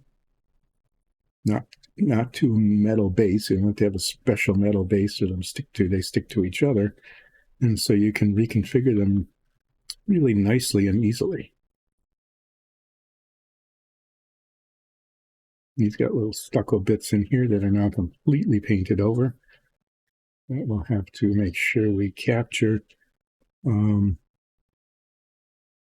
the time comes to paint the stucco. And we'll just keep putting this wash out and keep washing the tiles.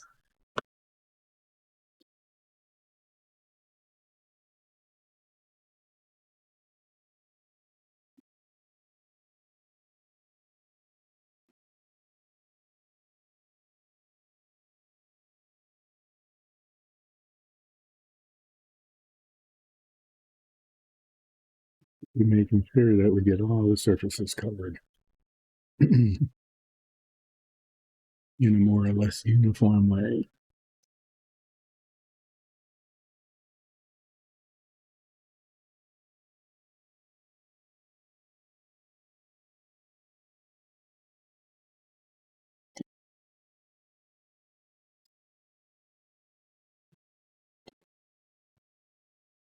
Yeah, so we're like half done with the next set of 10.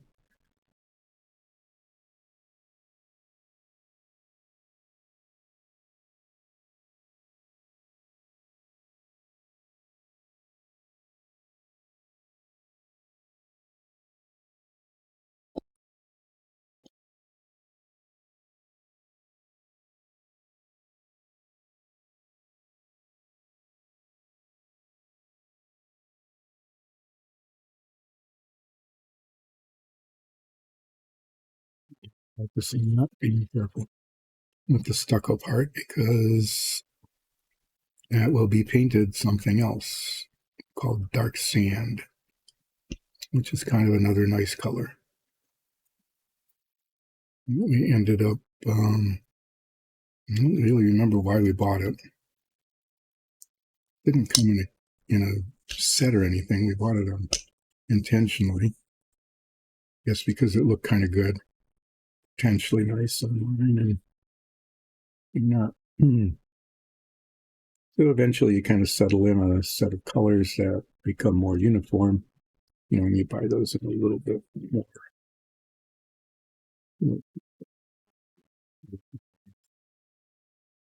And you can hope that those are the colors that are available in the marketplace when you need them, especially early in the pandemic when we first started doing this kind of stuff.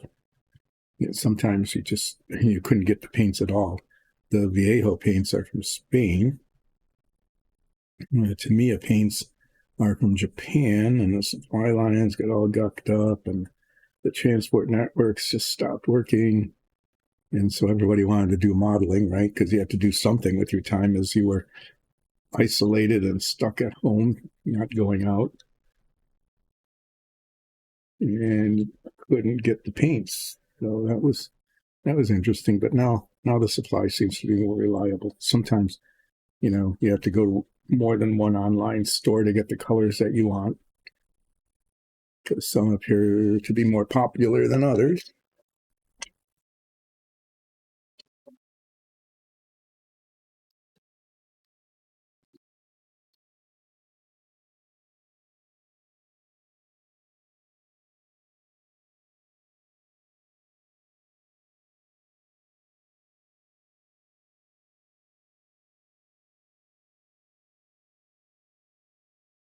Main thing on the floor here is just to keep it from puddling up. You want it to get into the wood grain and down into the crevices. You want that, but you don't want it to just get puddled up.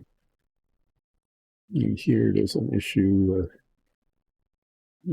Force it down in the cracks there because those didn't get covered as well, even with the touching up I did. This one seems to be particularly immune to having been done well. Okay.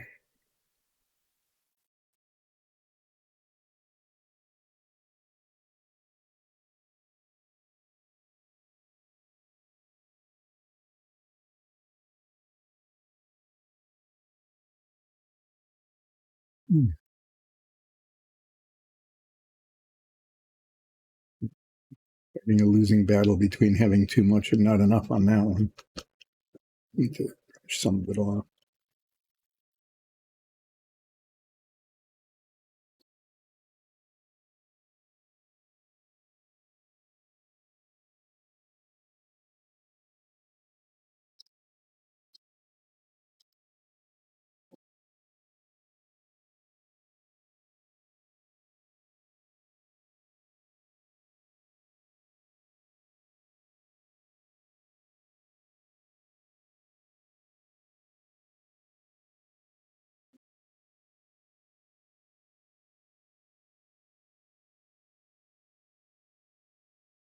At the point, I'm going to look around and find out that, like, I missed an entire wall or something. That's happened in the past.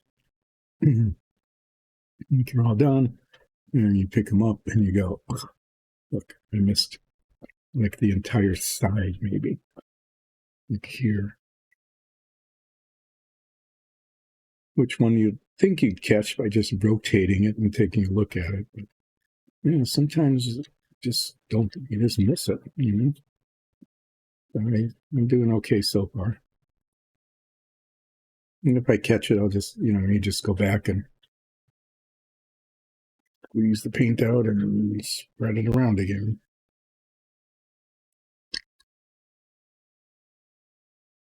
That seems to be drying really nice and fast, which is good. Some of the other washes we've used, especially like the black wash, just took forever to dry.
This doesn't seem to mind being touched with the glove much either, which is nice because I'm doing that as I move it around and hold it. Like I said at the very beginning, I probably could have put it on these little holder things, but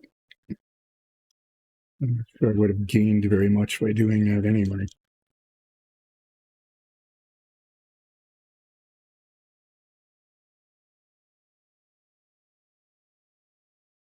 Okay. So at this point,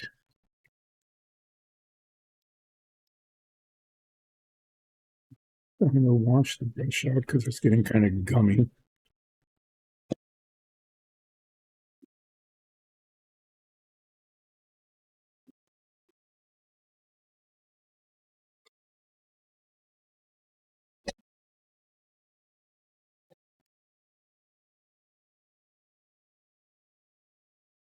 There's 11 left. 2 of them are doubles.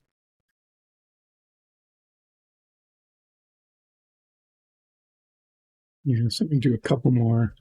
I'm going to set those on the bench here.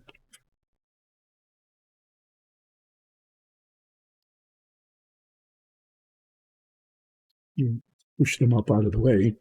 Good grief.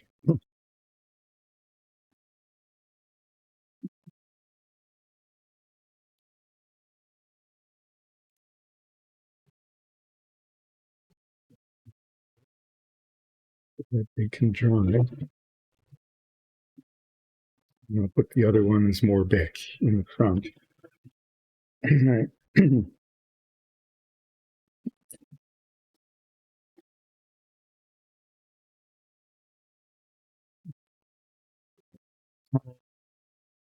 Begin to start stuccoing some of these guys to see how that goes. Hopefully that will be move along fairly quickly. We'll see.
thing about today is that I've been able to keep almost everything on camera almost all the time. That hardly ever happens.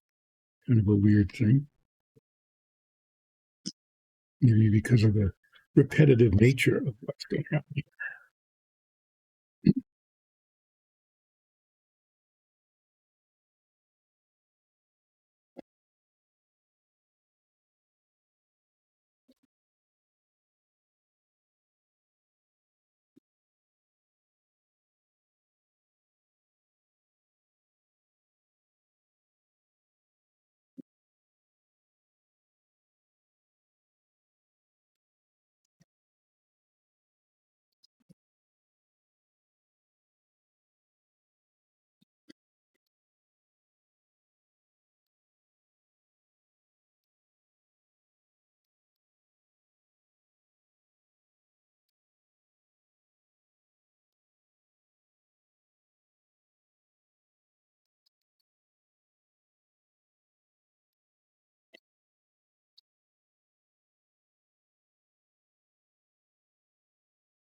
Put on the top and the bottom.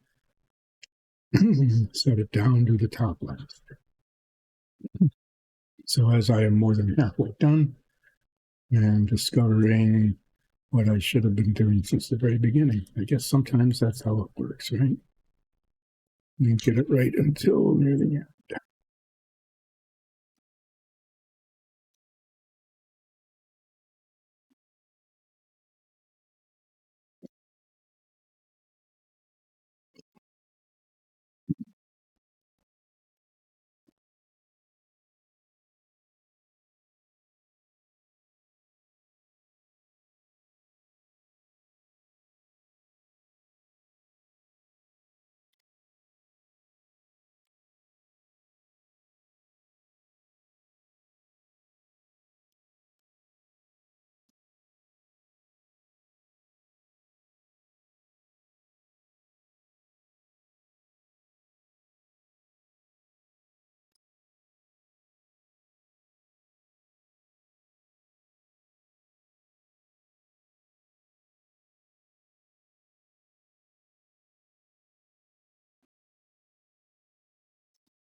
This is working fine. I held it from the bottom.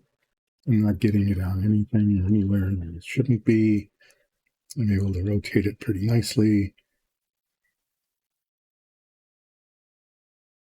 Yeah.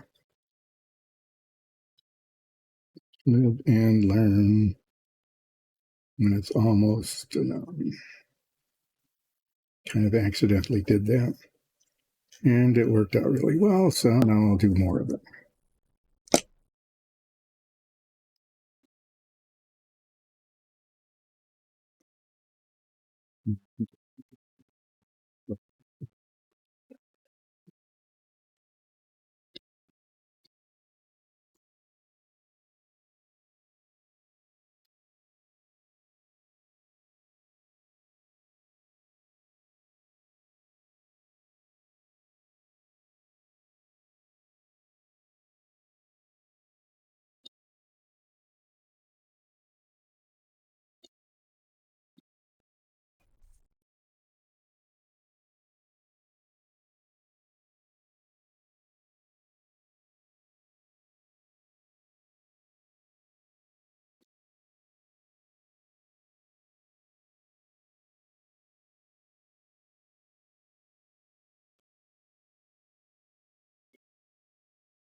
Yeah, I'm not keeping much of a narrative going here because there's not much to talk about. I'm just putting wash these dungeon tiles. These are stuccoed wood walls, wooden floors, so stuccoed walls. They're used for like warehouses, taverns, these layers, inns, just, and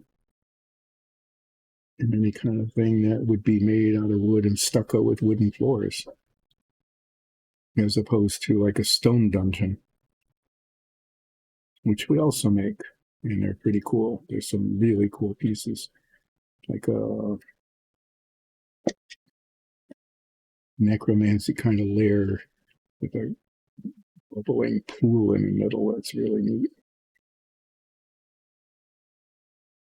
And these are just really kind of pretty and versatile. Little,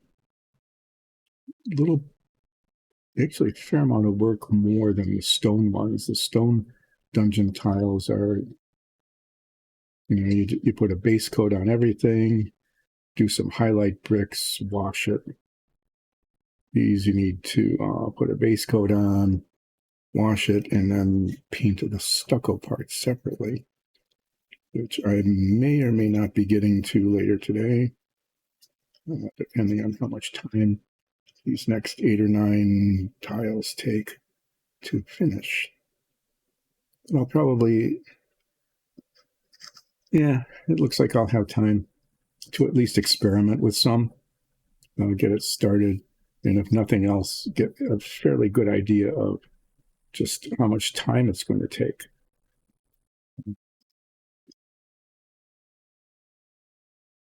Get the stucco painted, because you have to get around all of the edges without getting onto the brown, because if you get onto the wood, then you have to repaint the wood.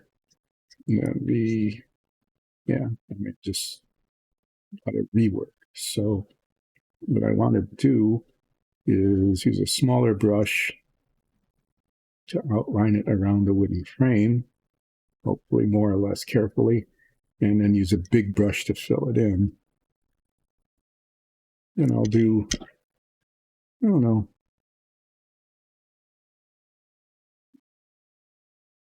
a number of them. I'll do a number of them.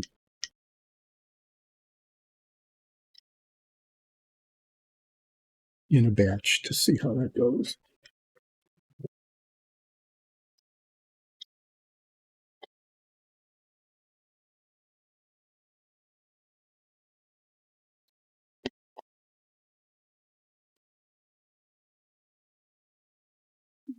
So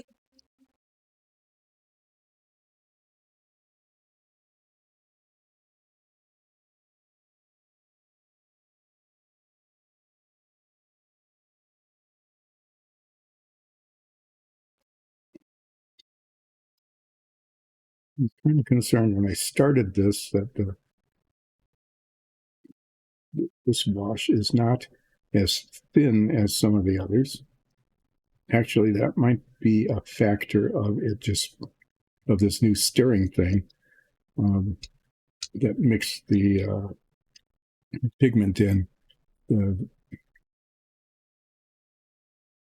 little better than it had in the past. And so the pigment was better distributed, and it was less of a solvent just floating around on top, making it thinner than it should have been, and actually a little harder to work with then. So I don't know what's an artifact of what, but anyway, this is going on okay. It's filling in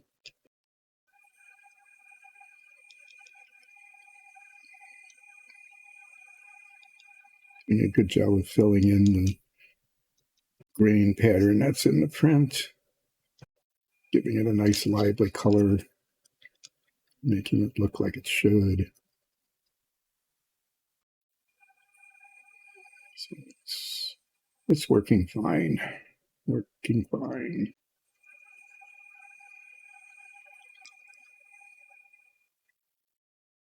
This particular one is a window.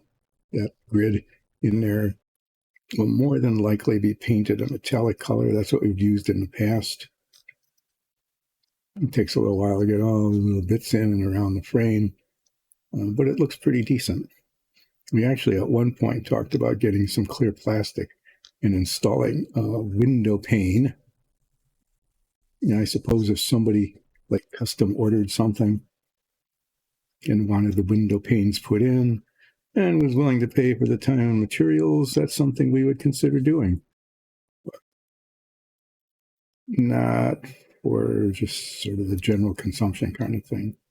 That would be, you have to very carefully measure and cut and fit a material that isn't always necessarily the most cooperative.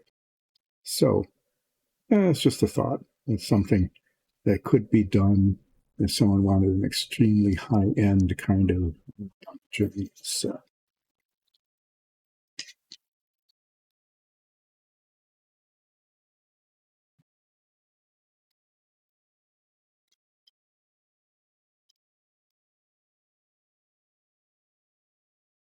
Some of these are coming out looking pretty good now. Like the way it's turning.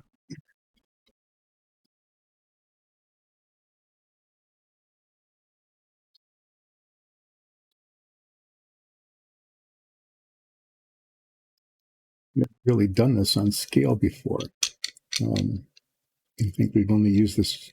We've used this wash on test floors. When we were comparing one kind of wash and base coat with another.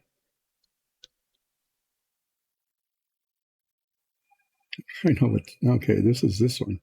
This one had been washed before. This is the one where I totally redid the floor because it was a mess.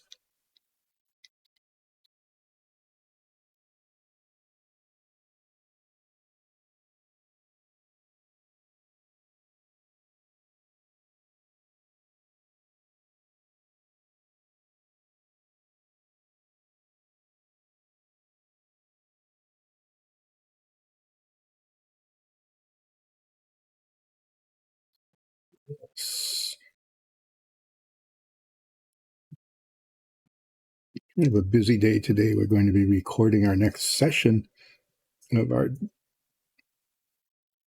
D&D campaign. We're doing that tonight. Between now and then, I don't know, maybe I'll just take a nap. It's supposed to start raining. The last few days have been beautiful, so I've been able to get outside.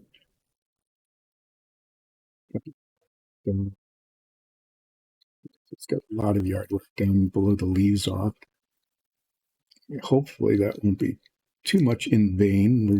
We're going to get wind. We have a wind advisory for Saturday, which means that hopefully the rain will weight the leaves down enough so that when the wind picks up, they don't blow around and go all over all the places where we had cleaned them up. But I'm expecting that what will be happening is that most of the work that was done this last week in terms of cleaning up the leaves is going to be undone on Saturday, tomorrow, with the wind blowing them all the way back onto the places where they were cleared. Lovely. But that might be the last cleanup, hopefully. At least this year, it didn't snow before we could get the leaves up. There have been some years where we've gotten enough snow already this time of November that the leaves were just basically crusted down. And that was it. They're frozen to the ground, covered with ice, and couldn't move them without a huge amount of struggle with a leaf blower and a rake. It doesn't seem to be happening this year. We've only had a couple of below freezing days, and that was 2 or 3 weeks ago even. And then it warmed up. It's been, as we say, unseasonably warm. You could say, because the entire planet's unseasonably warm almost all the time now.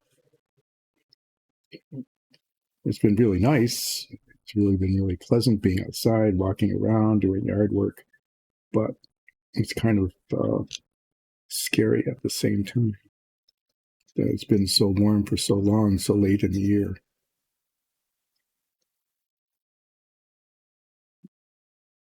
Well, that's about to end, I think, this weekend. It's not going to get terribly cold. It's not going to snow. It's not going to freeze up, but it's definitely going to be blustery day.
The room for the last few that need to be done.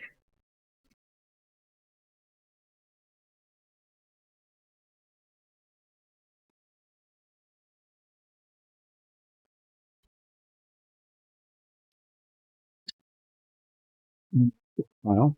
One of, I think, two.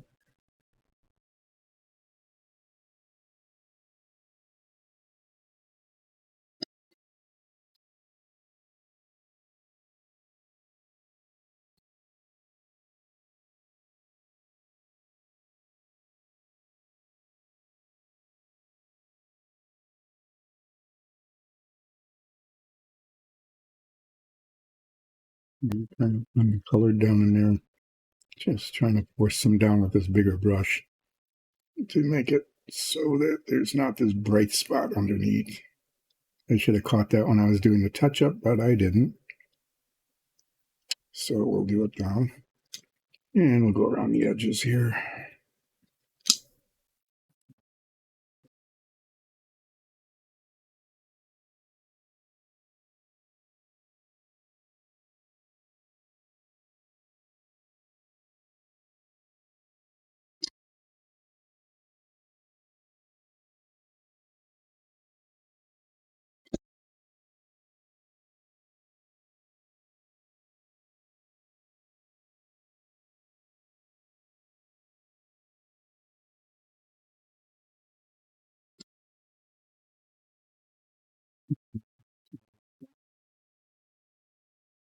No, these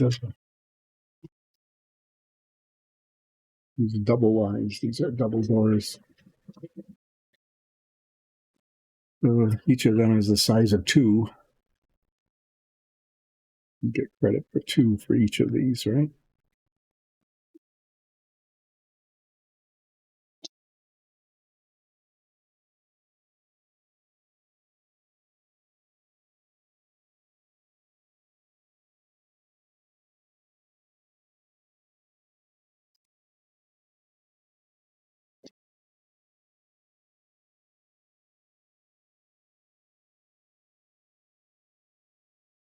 Interesting, at least on the monitor that I've got here, the difference between what's been washed and what isn't.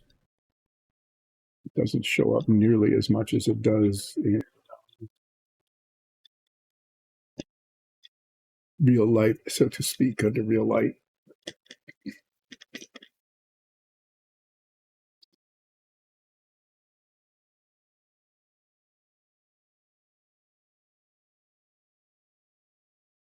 But we get through this.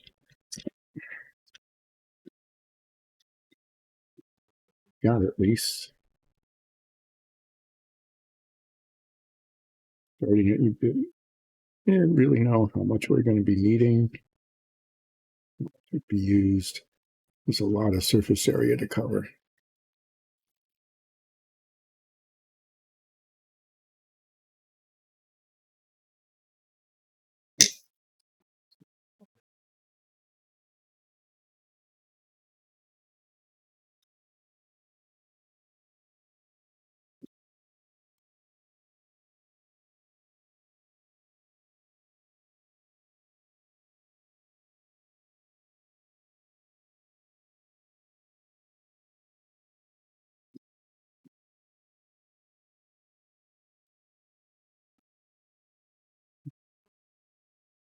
I wanted to, so we'll just brush it off and put it somewhere else.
the many edges there.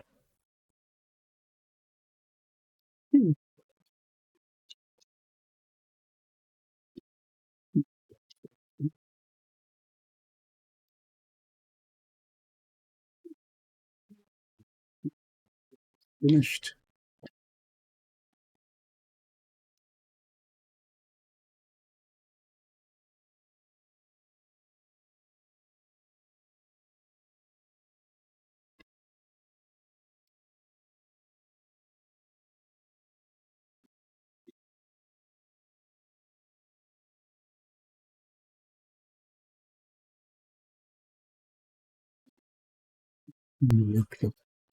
Work it into all the nooks and crannies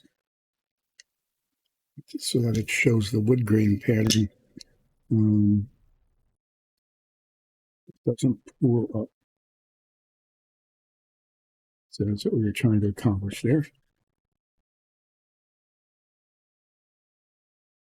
And the same here.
The doors on these models are pretty cool. They're hinged, and so they work. And you can, during your campaign, then open and close the doors. You can bar them shut and trap people in or out, depending on what you're trying to accomplish. You can make them be locked. You can have things hide behind them and spring out. You can do anyway. Having operating doors, working doors, is kind of a cool thing. And these do. They're very nicely hinged.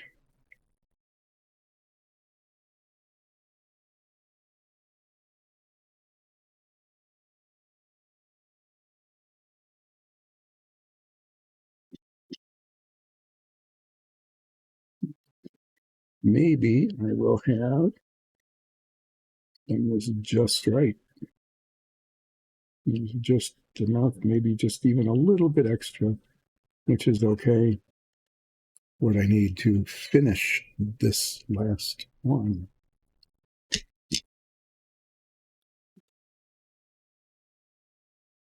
Just enough to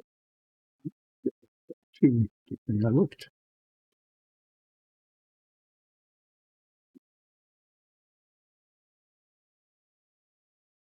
That's it. That's all that's left. This is done. So that's done. There. And side. Get it's on the brush all over the bottle cap. That way I know that this is the one and it has been used. Ooh, got cramp in my hand. I'm holding on. Nice. Crampy hand. I'm putting water in the well here so that I can clean it out later.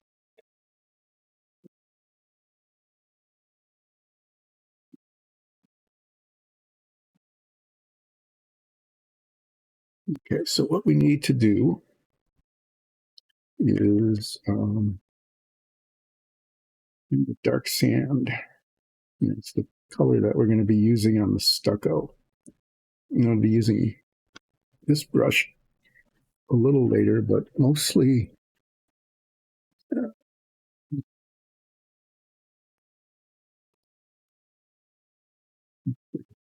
picked up. Using this brush to, with some care, paint side of here, and the inside of there, and all the way around. Running it without getting any up onto the surface of the wood, and then use this larger brush to just fill in. At least that's the plan.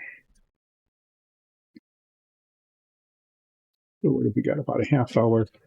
So we'll do a half hour's worth of that. We just need to find the paint. I think there's more than one of these. Yeah, here's another one. This one feels like it's been used.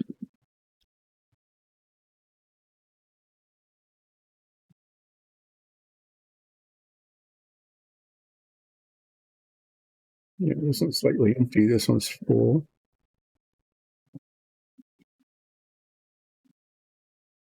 These have been drying for quite a while, but I'm going to give this a thorough stirring. Since it's like 2/3 empty.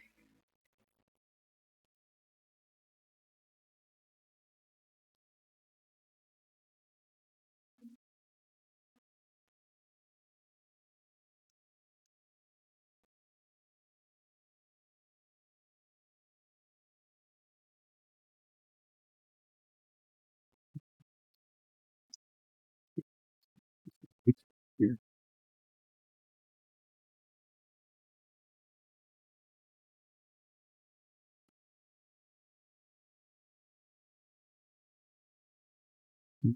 We'll just have to stay there. So make sure this is clean.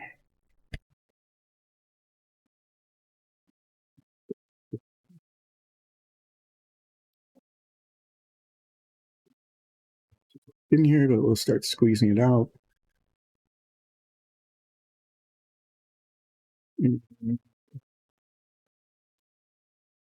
Painting.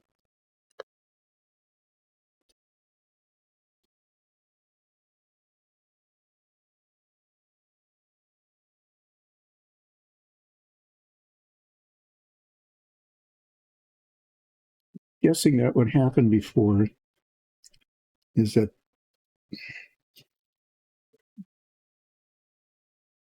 the effort to paint these had started, and we used to paint these ivory. And that's what it looks like. That color is that's on there now. And then after doing some test runs with different color combinations, found that this dark sand just actually looked better.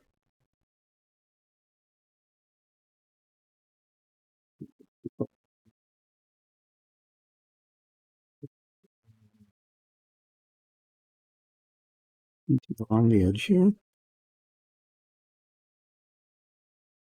Just trying to get a decently clean line. It's a bigger brush to fill in. Fill it in.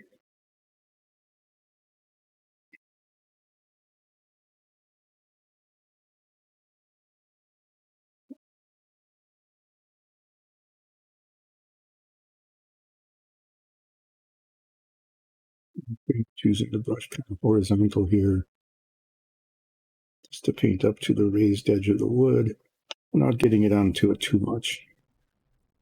But one is at least a nice, clean, straight line.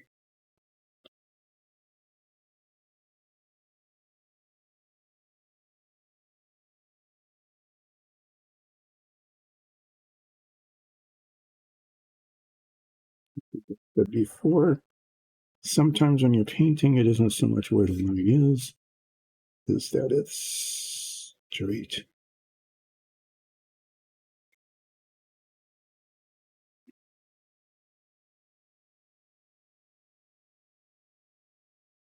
If I look down on this, there's a little bit of wiggliness in it. Get too weird about it. Here, you need to go up too, but not onto the floor. At least not terribly noticeably.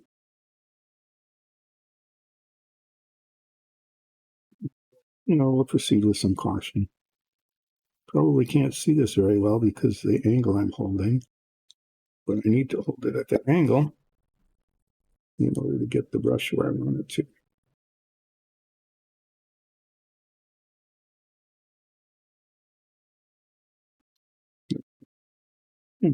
Too bad. I mean, that'll look fine.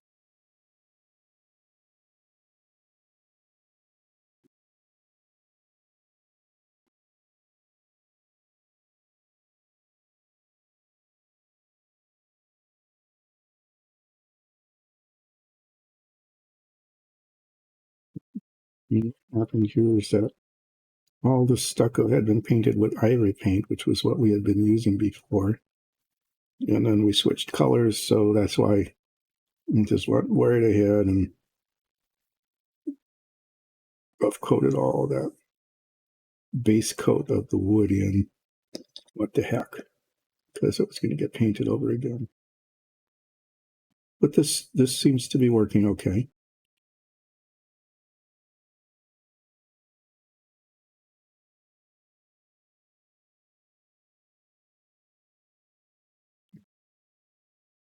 Do the back. Almost forgot that there was a back to this.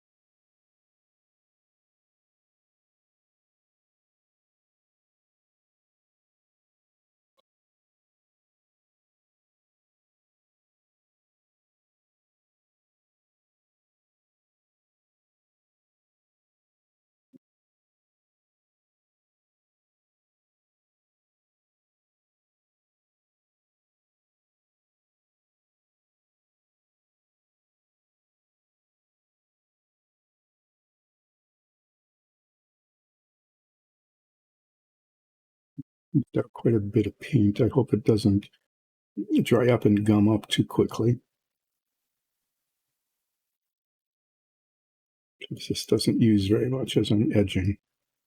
If I had the bigger brush out and painting the insides, it would go more quickly. So I think I'll do like maybe 3 of these and then get the bigger brush out and fill in. See how the paint holds up.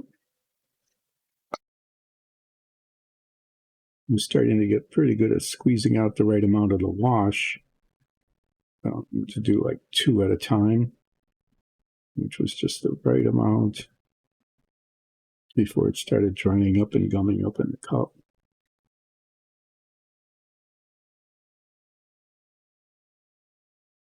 I mean, this is perfect, but it's looking okay. This is moving, and it's not taking terribly long.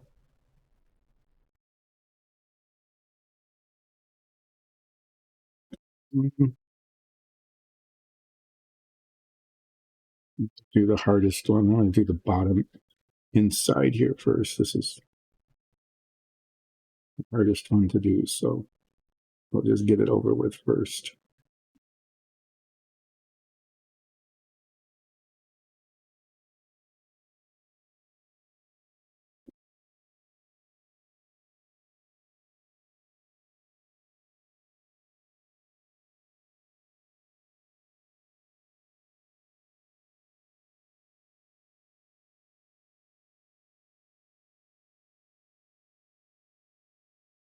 This paint is covering pretty well.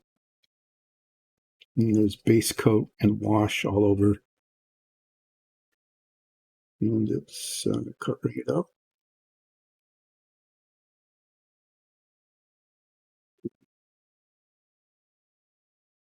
I think would be a little too translucent, actually. So this is another reason that this is a good choice.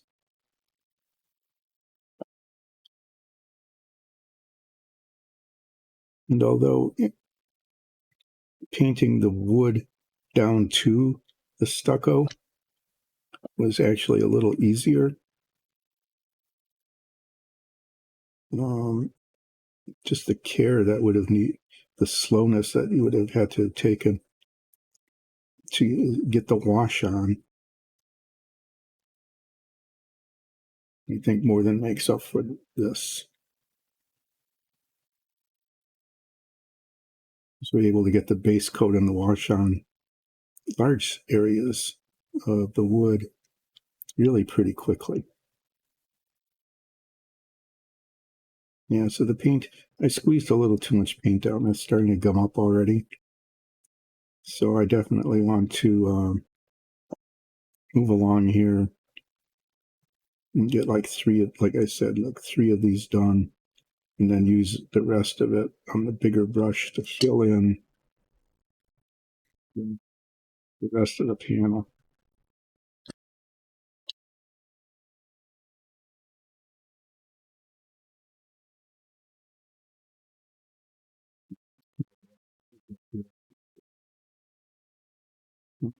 Just like I learned that if you hold these on the top and the bottom while doing the wash, it's just the right way to do it. So at least I'm learning this a little bit sooner than 2/3 of the way through. Yeah, but so far, not looking at areas that are going to need a lot of touch up, so that's good.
This is going okay.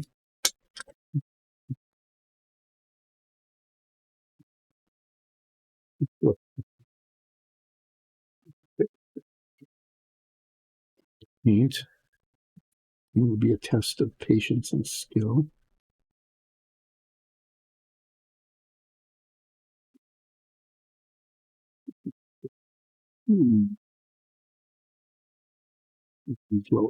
We'll try to paint.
Mhm. Moving to the upper one.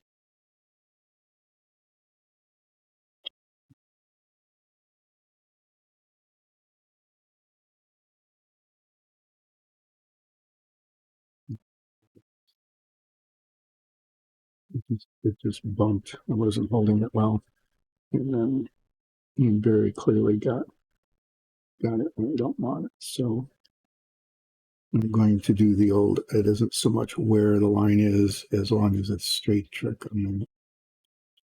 Yeah, it's just going to be in a different place than I would ordinarily have put it.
Now we have to do the outside.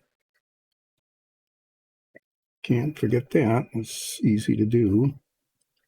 And then it would be pretty obvious that it needed to have been done and wasn't.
Stucco on this one seems to be lumpier, and it's designed to be lumpy because it's stucco than the other ones.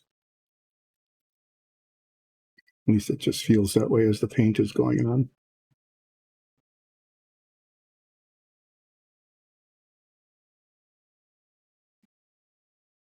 More texture to be dealt with, I guess.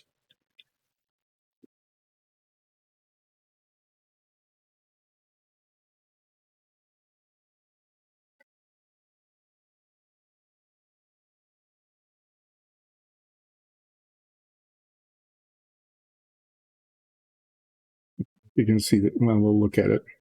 It'll be more obvious on the ones where it's drying. The difference in color between the ivory that was on here before and the dark sand, which is what we're using now.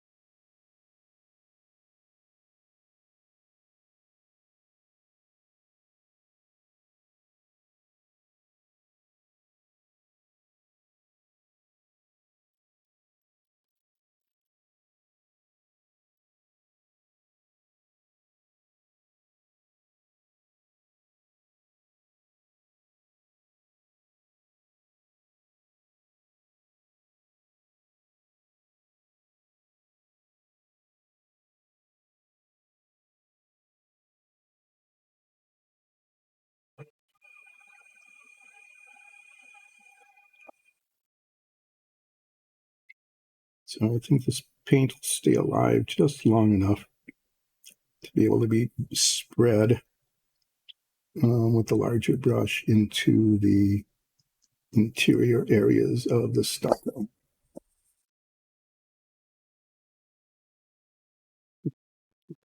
Squeeze out about half this much because I don't want it spread out like that in the palette. And there's a lot of surface area and it starts to dry out. It's like in the bottle cap of the Tamiya's. Unless you're using it quickly, it dries out before you can use it all.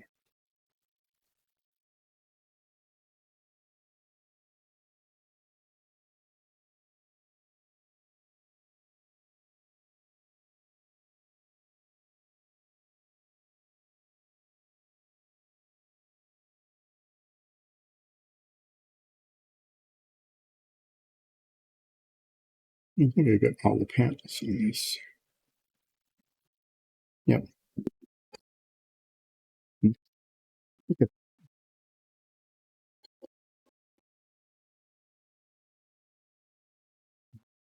Got new paint on this glove.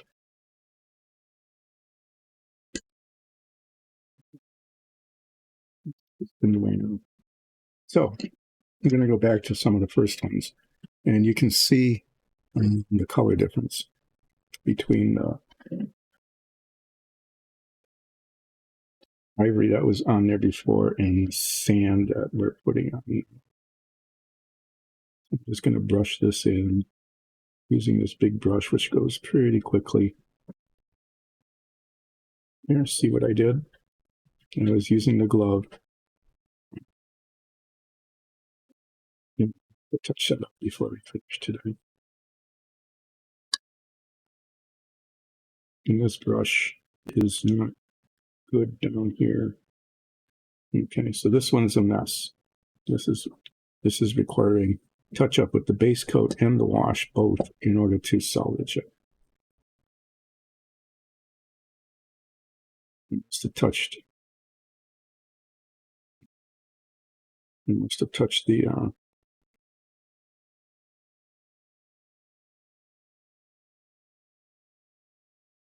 colored paint early on.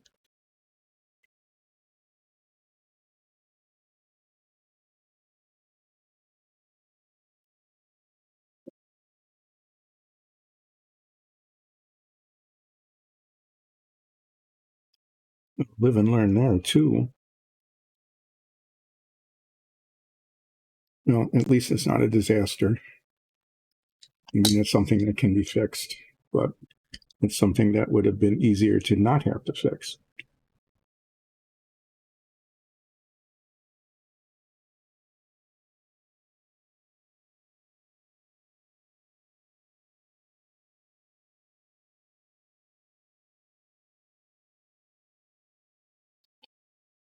Seems to be okay.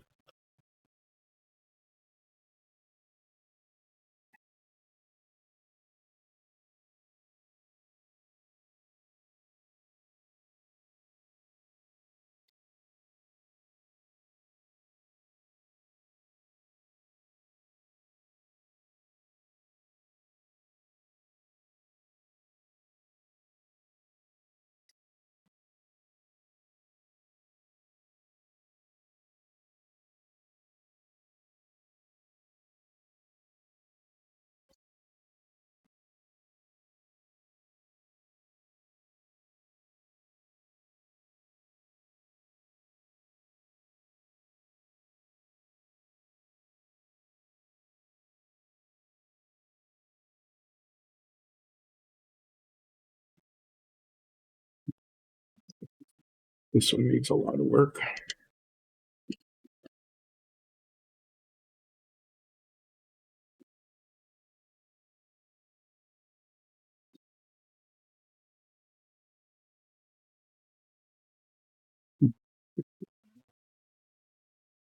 Painting the floor and the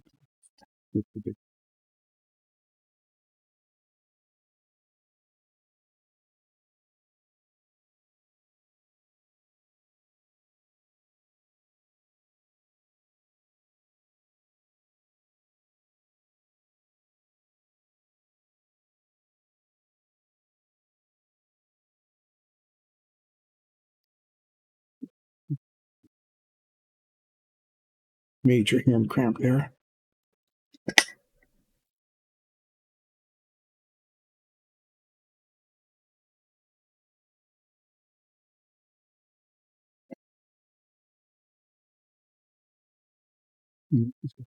Just not really close to being almost, but not quite enough.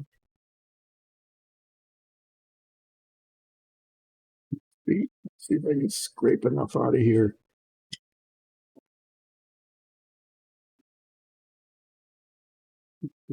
Yeah.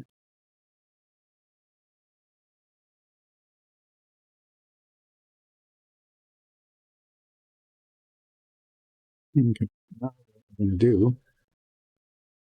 with the last 10 minutes of the show is fix this mess I made. What? Look at, how did I do that? I do not understand where I'm touching. Really, I don't know. And it's just gotten everywhere. Can be done, but to fix it.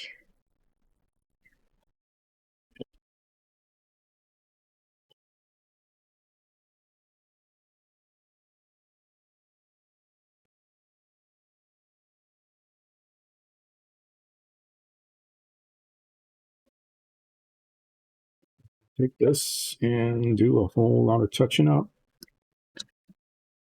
Take the brush out.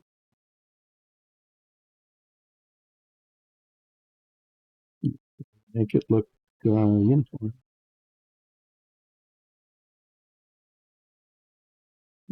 As we can.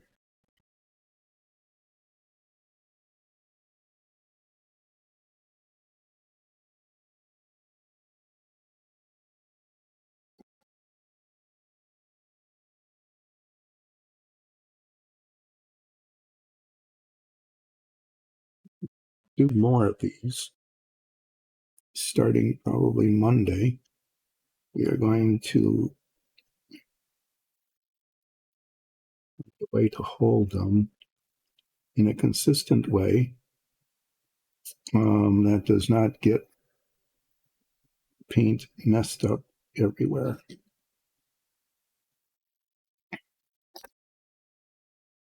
The trick here is going to be really kind of with the wash to get that on there in a way that's consistent. This one's just a disaster.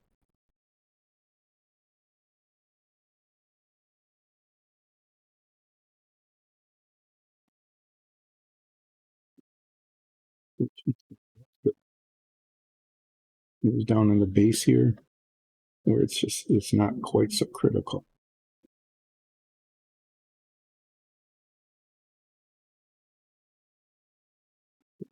Get my fingers into the dark sand paint somehow, and then got it all over everything else. And I really don't know how I did that. And I find that. Remember how I talked about how you can just miss an entire section? Yeah, well, I did there. So you can certainly see where it was touched up. There, look, I just did it again. Just amazing.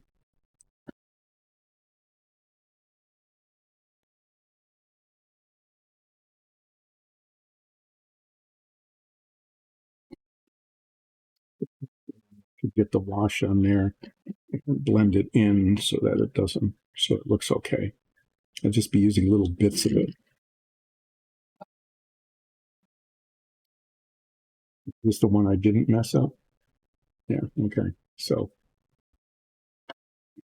let me put it where I can spill on it. Yeah.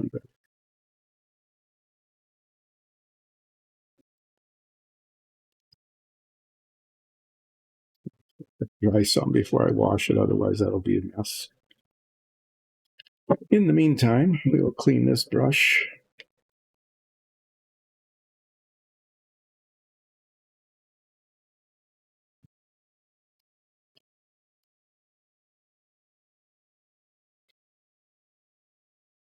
So we got one done.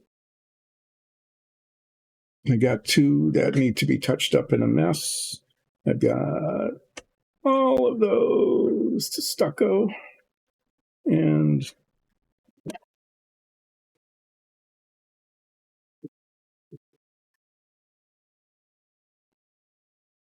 I suppose what I could do is count them.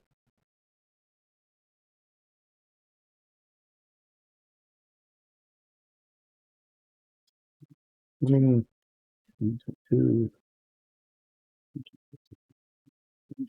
27 more to paint stucco on without getting it on my hands and all over everything where it has to be touched up again. Yeah, pretty interesting. And then got some windows to paint. We have to decide what color to paint those. We've been using the Viejo metallics, which cover really well and they flow well, but they also are very liquid and they kind of run. But I've got this gunmetal color that's really close to the steel color that we've been using for stuff like that. I'll probably use this instead because it just behaves a little bit better. Drying quickly. So I'm going to squeeze a little of this out. And I'm going to use a little brush. Just do my best to blend it in.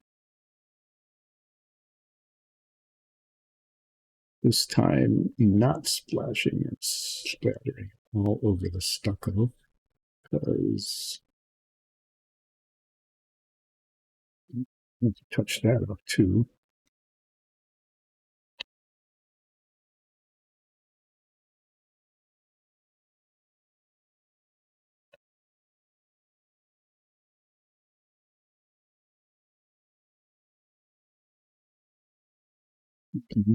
Working kind of okay. Get the floor here.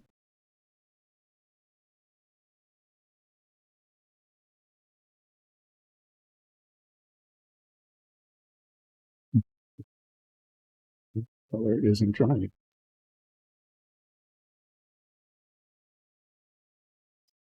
Do is that, and brush.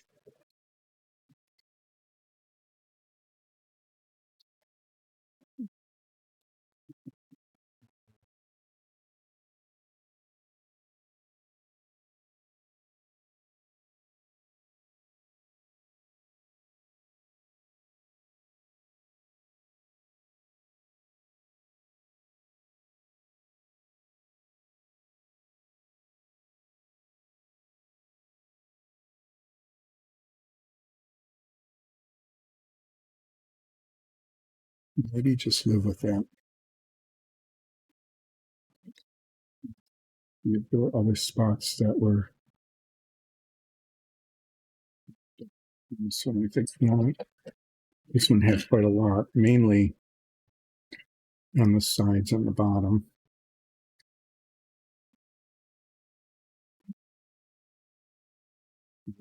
Fix that.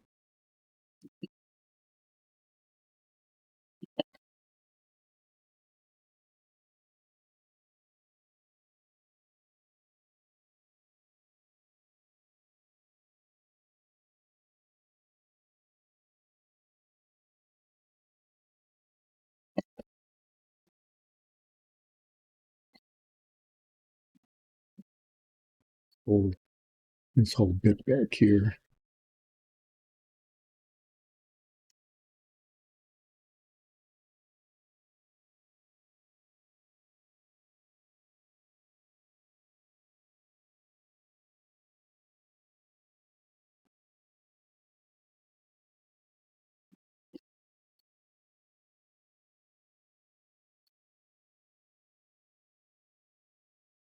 This little brush is good for getting it to the spot you want it, but it isn't that good at spreading it around evenly. The other brush absorbs it better. Makes for a more even coat, but This seems to be adequate.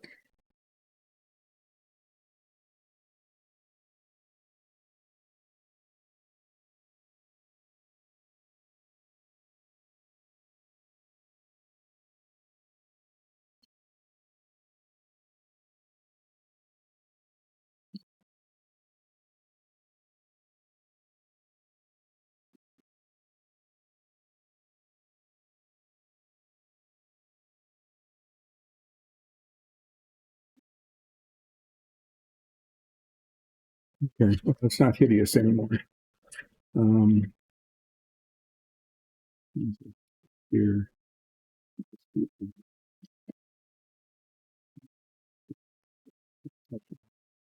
Okay, well, these look okay.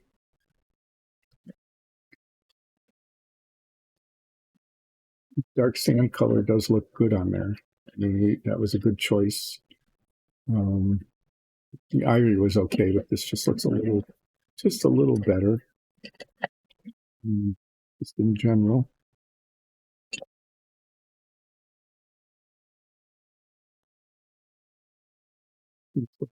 I'm still getting guck on my hands.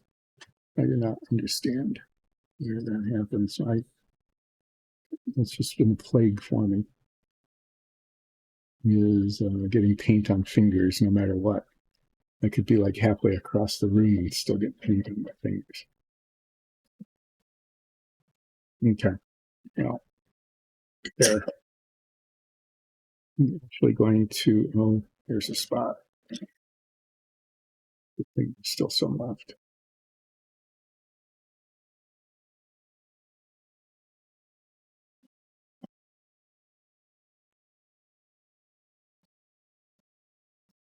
Okay, so what I'm going to do, I'm just trying to force some of the wash down in that gap there.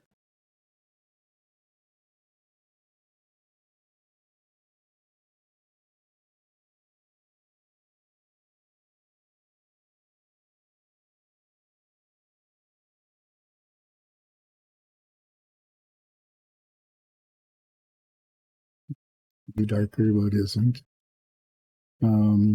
Yeah. So what I'm going to do is wash this off quickly.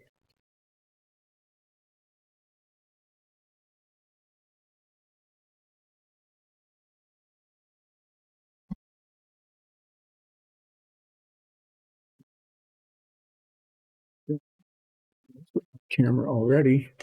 You can see how that looks. Okay. These are the two colors, the three colors that are on there. Here. When you put them all together, look, and this is how they work. You can pull them apart, rearrange them, hold nicely. Oh, yeah. That was dumb. We had noticed that there was an entire piece here that had not been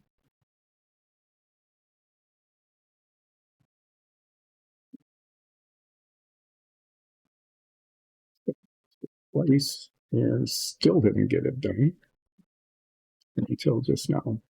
I'm glad I caught that before we were done for today. Yeah, so that's how they look when they're completed, and that's how they work when you can move them around.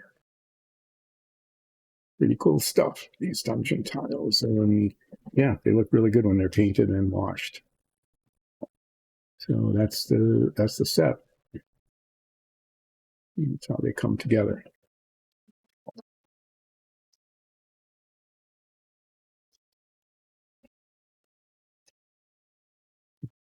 Yeah, pretty impressive actually, how that works and how easy it is to manipulate them.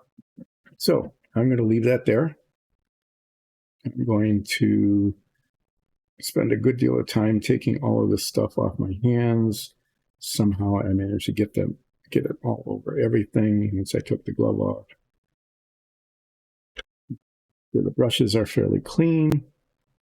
And on Monday, I'm going to be getting the dark sand out again and painting a whole lot of stuff. Okay, going around the edges like I did with the smaller brush, and then coming at it with the larger brush and filling it in. Hopefully this time not getting my fingers in it and making a mess of it, and not slopping it around too much where I don't want it. Okay. Yeah, that was it for today. That was mostly okay.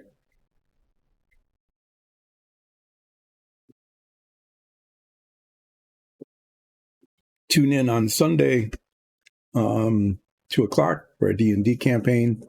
Mondays, Wednesdays, and Fridays, at least at the moment, 10 until 2 with relaxing painting. And yeah, we'll be painting more stucco on these sets. See you then. Have a good weekend.